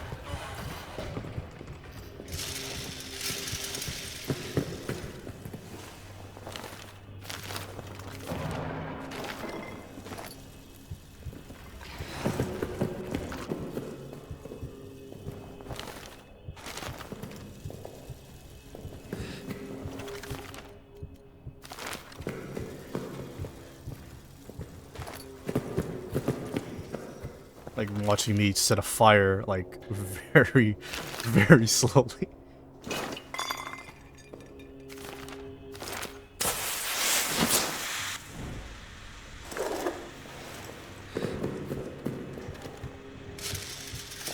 That's great, we did all of this. We still need a fuse. We haven't found a fuse. We need to look for another fuse because we can't beat the game until we have a fuse. I don't think he can get past that fire, but he's gonna go into a wall to try and come down.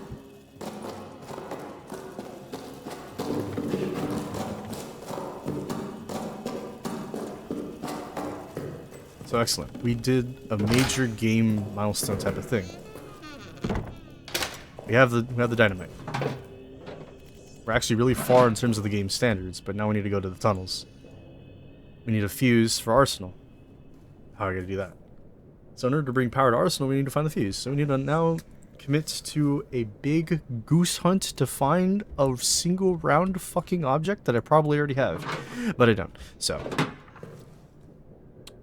we're going to have to scour the entire bunker for the fuse. I was hoping to find one in prison. There might be one there still, might not. But we have basically access to the entire map now, so...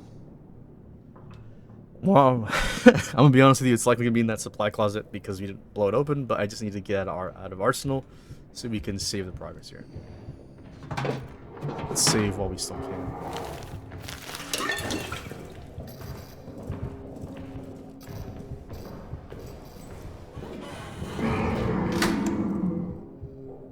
I risk that he might break down those doors, or just go back into little... No, okay. Well, we're safe in here. I want to... Bro, what?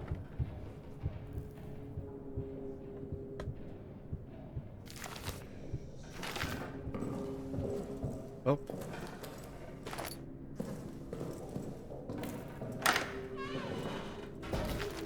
So from here on, I don't believe we need the cutters anymore, because we did go through a majority of Arsenal, or the entirety of Arsenal, like it. There likely still is traps in soldiers' quarters, but we no longer need the bolt cutters because now we have the lighter, and now we have free reign over Molotovs. Now we just have to maintain access over that.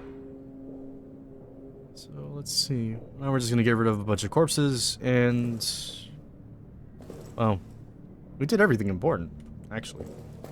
Surprisingly, in a lot less time and a much more fluid moment that kind of prevented me from kind of just going into endless loops. Because think about it. If you want infinite fuel, that process is Sisyphusian, endless. You're going to go until you're satisfied. How much is satisfied? If you never needed to do that process to begin with, just recognize that I need this enough to achieve this thing, then you can kind of put down the infinite stuff and only keep doing it if you really want to just do more with it. If you know that this action will allow other actions to be easier or even possible.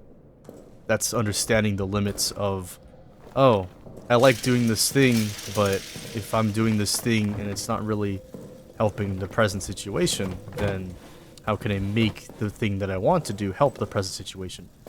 By giving it a purpose. If getting the fuel is an infinite purpose, then getting the fuel will enable me to essentially explore previously unexplored areas, and it will keep me safe because Molotovs is purposeful area denial that I can set that is more powerful than the monster itself, forcing the monster to abide by a limitation that we both have to respect in terms of damage. Or at least I want to believe that makes sense in front of a monster that has its setting swords never retreat. Therefore, I will learn how to better evade. Yeah, I will get caught. Probably isn't inevitable, but I can get better at learning how to not be caught or how to evade further. Our issue right now is just...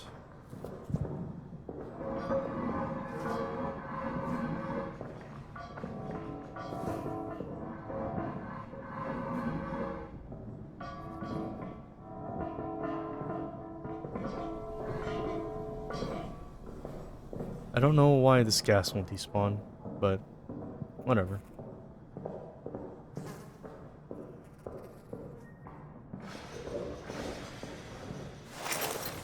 Cool.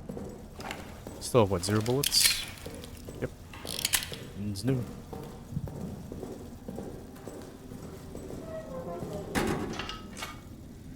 Just wanted to show that you can't take out the fuses once you set them in.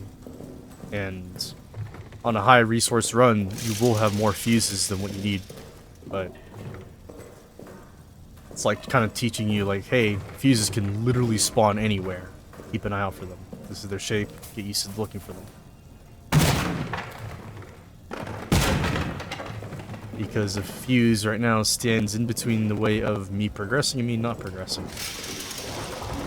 I don't need the power, but as I could circumvent it with a grenade, but I don't want to use a grenade there when I could better use it in the future section.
That's why I leave things just to know that I always have an option no matter where I go.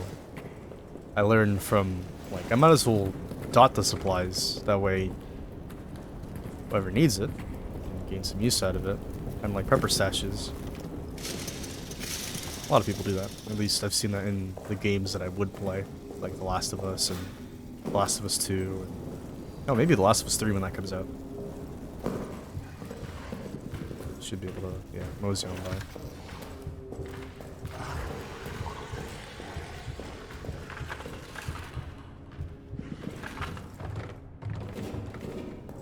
It's like, great, now we have access to infinite saves. But now the hard part for Molotovs is now we need cloth.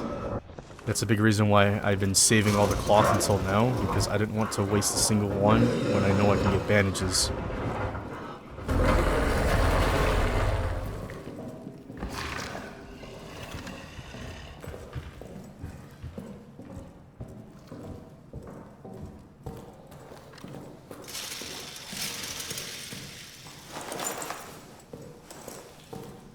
I'm like trying to play as if this is like an immersive experience where you're hearing my thoughts as like the gameplay unfolds or some goofy shit like that. Maybe that's the entire point of my whole long play commentary that I attempt to brand this entire thing as. Because that's what it is. This is just me commentating over all of it. All of it? What? Words! I can't word. Oh no. English is just 3 languages inside of a trench coat. It's a mashup of a bunch of different languages. In a really easy, digestible, easy to teach format. Man. I need to think about what I want to say for real talk too. But I have everything I want to say. It's just a matter of me just saying it in front of a mic, in front of a camera. People do that all the time though. Tarot readings, stuff like that.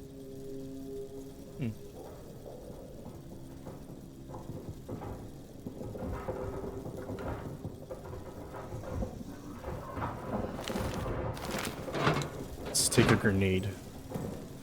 Head back to Arsenal.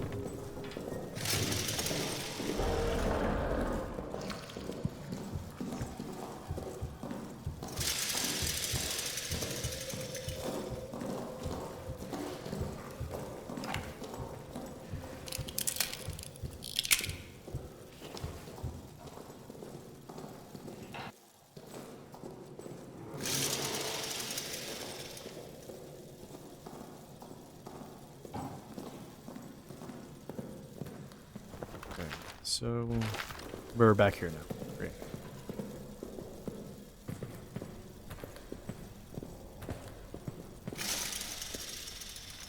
Oh, look at that. Fuse. One box we didn't check, we'll leave a Molotov there so that we know to come back for it. But it was good to make a double check back in this area because I didn't fully explore it. We're still going to check out that door, just because we know that we might get a pocket bag out of it or anything like that, but we're getting closer to our objective.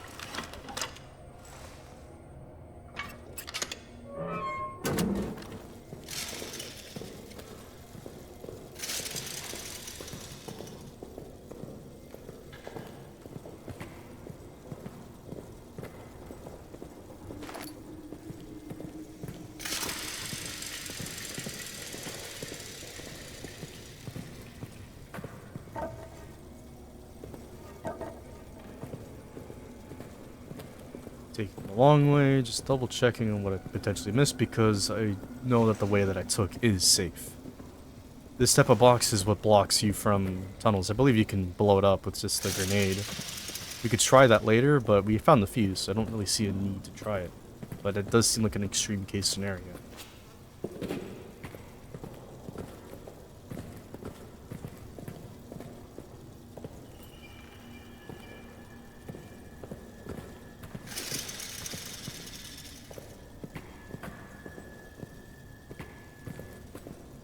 Maybe you might want to play Splatoon. I've missed playing that game, honestly. I still am a pretty big Splatoon fan. I bought amiibos from Splatoon 3. I had a lot of fun with that game back when I used to play nightly with some of my college friends. I do miss them.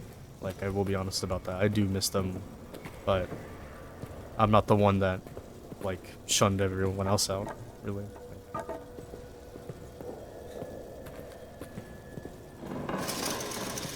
I don't know, people from my past might try to peek at what I'm trying to do or see what I'm trying to do different, or just see if I'm just like suffering or whatever, but really it's like, well, realistically I just miss my friends, but they chose to react in a way that like, oh, is completely unfair. And I get the response, the whole response of like, I can't believe you would do this, this breaks everything I know about you. It's like, yeah, but like I tried my best to curate the space where I could talk about the things I struggled with, but I'll be honest with you, that space kept getting intruded and it was never comfortable. But maybe that's the entire point. It was never going to be comfortable about talking about all those sorts of stuff anyway. Get spotted here. Damn. Anyway.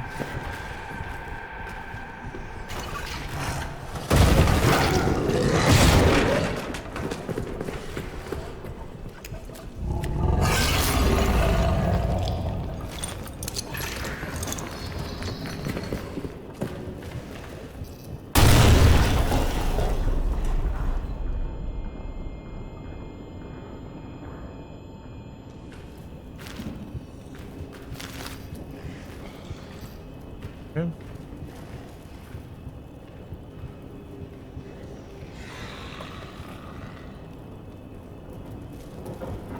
Yeah. It's like, some part of me still wishes that I could still have that peaceful resolution with my friends, but I'm just seeing a mirrored, like, scenario of what happened to one of my friends that I put him through. And it's like, well, I'm on the other end of that. I understand his pain, and it's like, damn. Because, like, maybe the one thing that friend needed was just someone to talk to about it, because he didn't know how to approach anyone about it. And maybe he just wanted someone else to approach him about it because that decision was made for him. And it's me attempting to recognize that's like, okay, I'm in the place of someone else that I've put through in this similar scenario. And I'm trying to understand at the same time in a healthy way that, like, I'm not trying to beat myself up about it. Like, no, I put myself here. Like, I'm not denying that. Like, I purposefully set myself on fire in front of my friends to tell them the truth about who I am and what I've done, because I wanted to do that for years. I wanted to curate that space, but like I kept having to handle other people's problems, and that's what frustrated me the most about it. It's like, cool, when is it my turn so I can actually bring awareness, because I wouldn't know how to handle any of this type of stuff. But I'm here now, doing this in my own way. It's like, fuck it, I'm gonna talk about the things that bother me, because they do bother me. Like, how my friend group ended bothered me, but I did it for a reason. I never felt like me in that friend group, and it became more and more apparent. I'm letting him stop, just so you know.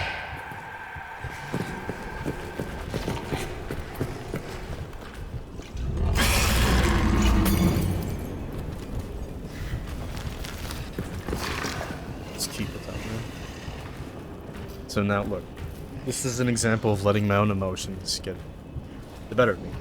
This is what you should not do in a scenario like this. You have a bigger threat that's next to you. This is not the time to be discussing about emotions. I should still do it when I know I'm safe, but I can only do this so long because I no longer have second chances in this file. I got what I came here for, extra storage. This enables a lot of potential. But now let's focus on getting out of here safely. There's a reason why I conduct myself in a specific manner. There's a reason why I do things in a specific way. There's a reason why I carry myself in a specific way. And for a very long time, I just wanted to express that cleanly to my beloved group of friends, that I wanted them to see that, hey, I gave so much care about you. Why couldn't you see it then? Why do you think that all this happened and suddenly I'm an asshole for it? I'm not. No, I've tried my best to give all my friends the time of day, but now I gotta lock in and focus on my stuff. Navigating my own mind battles of what I feel is like a perfect representation of my mind. A cat and mouse game against some unseeable, unrecognizable monster that really is someone I just scorn. We're still gonna live because I know my progress better than he did. We still got out from a mild spot with 2 gas grenades as protection, but we still checked out and we have our satisfaction in knowing that we made it out safe, scot-free, and he thinks that I'm still there. And that's what's satisfying to me. I'm able to do both. I'm able to twists and turns with my own types of fucking flow that I can keep up with myself. Why can't other people do that too? It's not that hard. It's like a A and B conversation, but maybe I also forget that other people are other people. And I just wanted the other people to see me as me, but I forgot because the world got their hands onto who I was before I could. I had to dig super deep to figure out what it is that makes up the person that people know and love as Alex, as me. And just unironically, authentically be that person. To find out what I like so much about myself. To start just being so much about myself. And this entire process, this entire endeavor, what I'm trying to do is just me allowing, well, the internet to kind of just see like, hey, I don't know what else to do or feel about the situation, but maybe this is me being open to an outside view. One that I haven't had in a long time.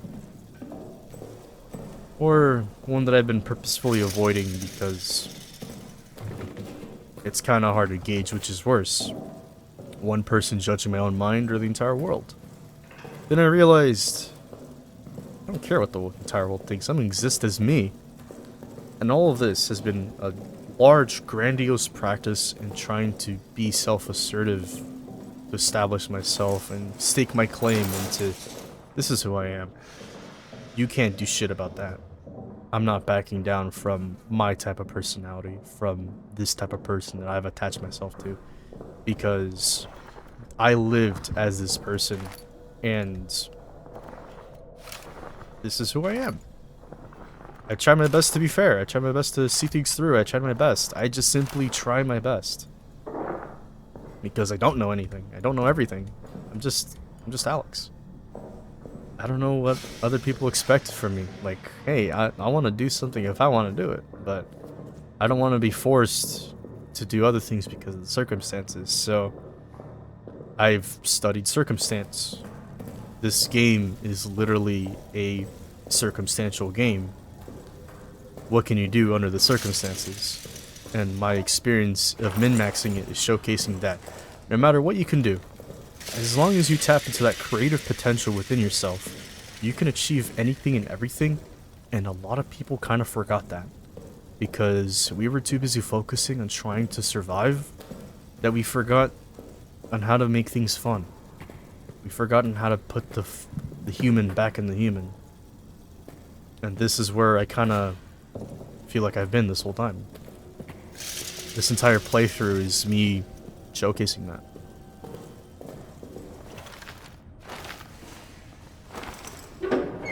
And my entire life has always been this entire cat and mouse game because I've also been perpetuating that cycle myself. Like, because of the traumas because of the traumas that I went through, because of the things that I've experienced. Because of just X, Y, and Z, because of whatever, like, that's just how I've lived, that's how I've conducted myself. I even tried writing about it inside the description. I even tried writing about it in places I think that people would look. Because I know that I would look there. Because I have checked out everything. I have looked at every nook and cranny possible because, well, if it's there, if the space is there, then why not explore that space? What mysteries and secrets could that space unfold? And now I'm having delusions of grandeur, wishing that I was once someone that wanted to travel the stars, be a part of the space race or whatever, to just witness the cosmos. And instead, I just got the aftermath of the remnants of society. And to quote my friend, or how I remembered him as my friend, Michael, like, I take a gaze upon what I look around me, and I find it lacking. If I take a gaze upon the entire world around it, I find it devoid of hope. Does that mean that hope is unfounded? No, hope is everywhere. If you try hard enough, you look for it, you pull hope out of you. Everyone has hope within themselves. It takes a special type of someone to kind of discover that hope is that kind of strong, that kind of unbreakable trust within yourself that you will out of yourself. It's like, nah, man, you can't crush someone else's hope. Hope is something that a person might only have left. Why would you deprive someone else of hope? That's probably the cruelest thing you could do to someone.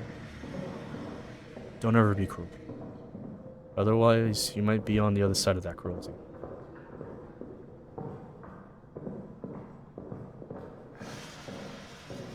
So cool. Let's get back to the task at hand because I felt really rambly for the past however while. I want to end the episode, but let's do one more. Never mind, we're ending the episode now.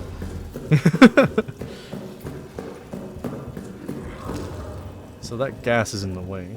Cool. Pushing my luck with this type of episode, remembering that, oh yeah, shit. Actually, not in a really good spot. But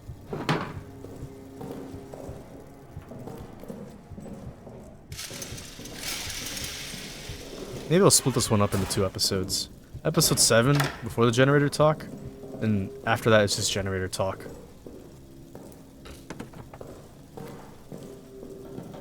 It's like I get my thoughts jogging the most when I'm doing aimless stuff. That is kind of aimless stuff. That's just an idea more so for me, but issue is that I can't use a Molotov to fuel the generator because the game like says you've committed so hard that you want this to be a weapon. This is a weapon now. This is not a resource.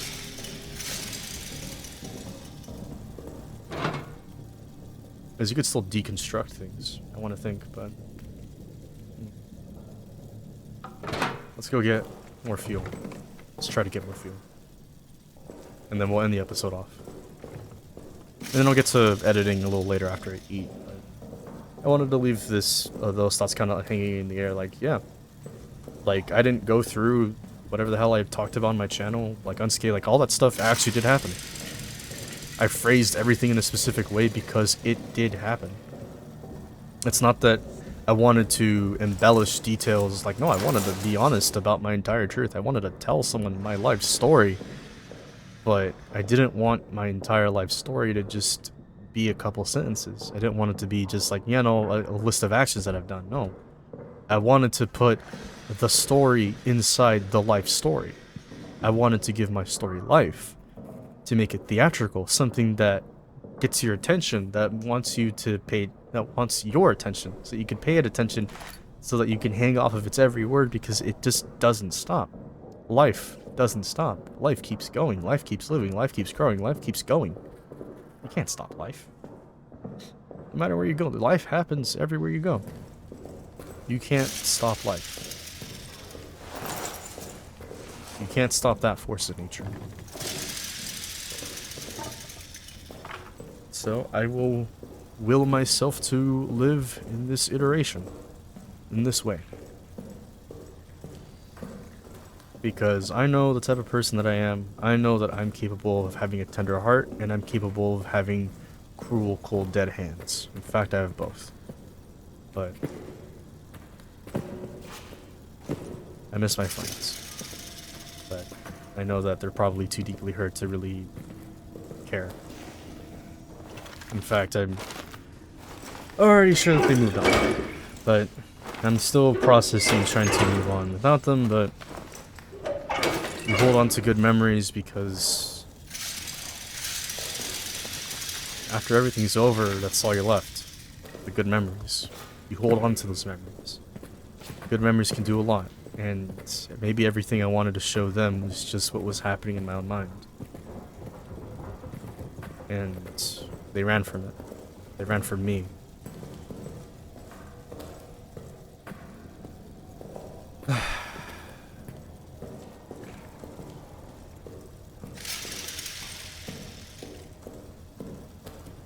gonna matter.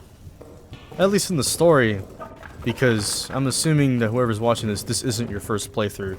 You wouldn't be watching a playthrough on a min-max run your first time through on episode 7 of all things. Like, no, it's obvious. Like, the game tells you that the monster is this guy's brother, or at least soldier, like brother in arms. Like, the monster is someone significant.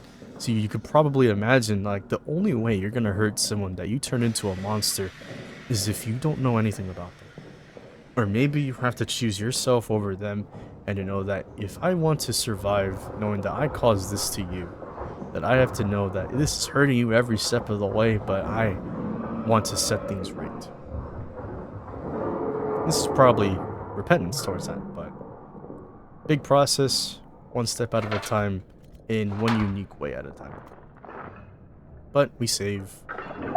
I will now save in the safe room and put whatever fuel's in there, because this episode's likely over 2.5 hours, like a big fucking movie or some shit. I don't know. I will divvy this up into parts, from generator talk to just some other creative name that's just a couple words. I don't know. I've taken inspiration from the naming process from Avatar. Like, I like the way they do their storytelling. I want to take inspiration off of that because it's excellent storytelling. I don't think there's anything wrong in saying where you draw your inspiration from.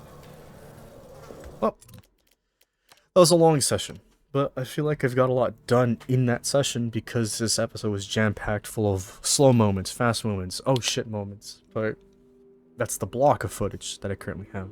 I want to figure out how I want to divvy up the episode so I can upload it in ample time, because, believe it or not, these uploads do take a while. Like, it's like, I'm barely editing a lot of this stuff because a lot of what I want to showcase is just the inherent experience of me playing this game.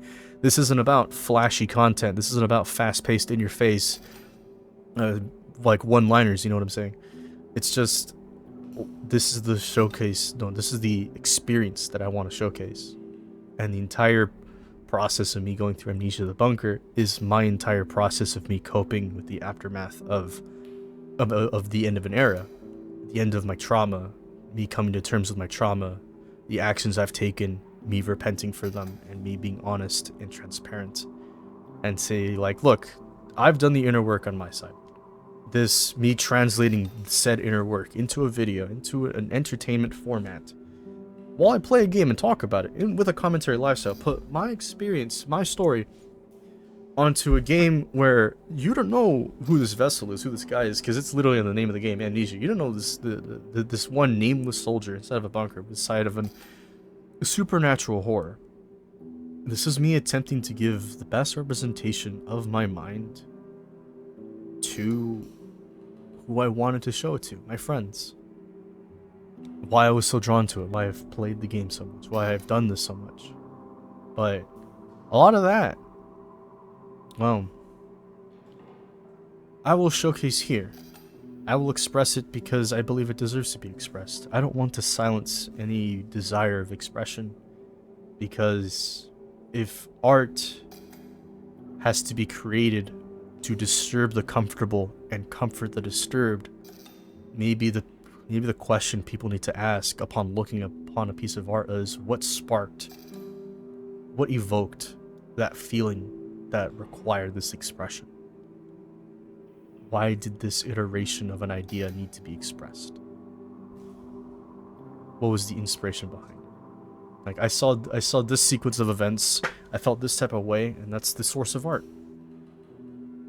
But, like, I do believe it's a bit wrong to call a type of art soulless, because if another being has made it and branded it as something, it could still be art. Beauty is within the eye of the beholder, no? So what a person considers beautiful is dependent on their conundrums of philosophy, what engineers said in TF2. Everything I talk about doesn't have an aimless meaning. It's me attempting to combine a bunch of different topics, a bunch of different lessons, a bunch of different ideas from a bunch of different places, and string them together in a cohesive stream of consciousness that makes sense to me, because I love games and the medium of storytelling within them, and I love to document my experience with them. And that's what I want to try to do and showcase. If it's entertaining to some, great. But then mainly doing this for me. Like, if I can earn money out of this, awesome. It could support me, it could put food in my belly, it can buy more clothes, pay my bills, it could do whatever. It could support me in that way excellently. And I want to do that in spades. But I only want to do this if I know that 100% all the way through that it's Alex that's doing them and not who people believe Wizard is. I want both the idea of the Wizard, the name of my channel, and Alex to be an inseparable idea, that we are both this thing. That a person can both be an idea, an enigma, but it can also still just be a living person. I am a living person.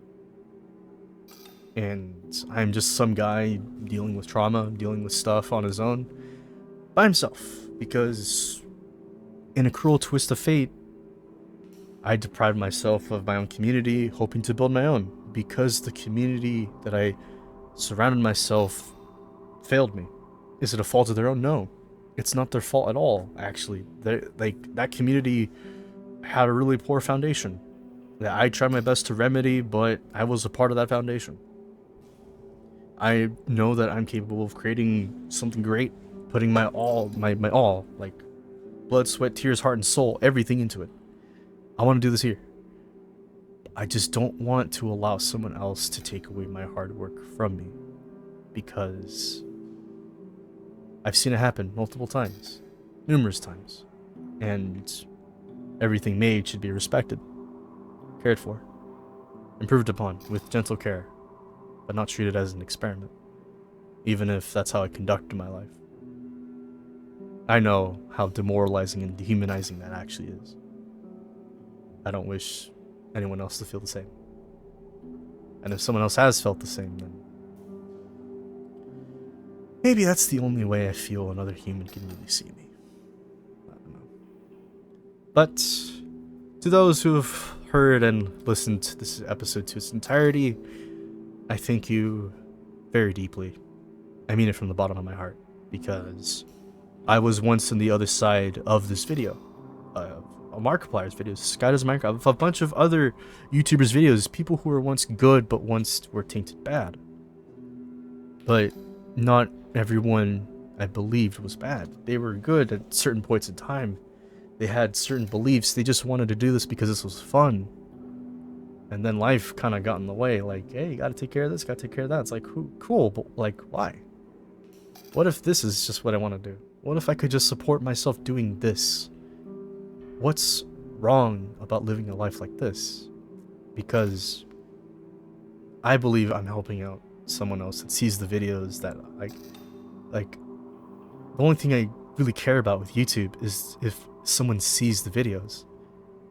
Like, whether it's for 5 seconds, 1 second, or the entire thing, as long as that view count isn't 0, that's my motivation to keep making, honestly. Because the fact that someone saw it, just for a second, maybe they'll see it again, maybe they'll remember it, but I made an impact that holds someone else's attention to the side and say, hey, this is what I did.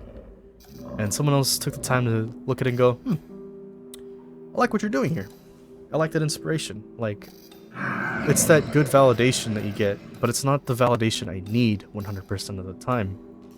I believe it's important. As humans, we're kind of like social creatures. We like to share things. Creations are meant to be shared, adored, restored, maintained, preserved. Any of those iterations of those words. But I only really want to share it if I know that the other person wants to treat it with respect. I don't want to give my hard-worked creation to someone else just to watch someone else destroy it willy-nilly. No. I want to avoid that entirely.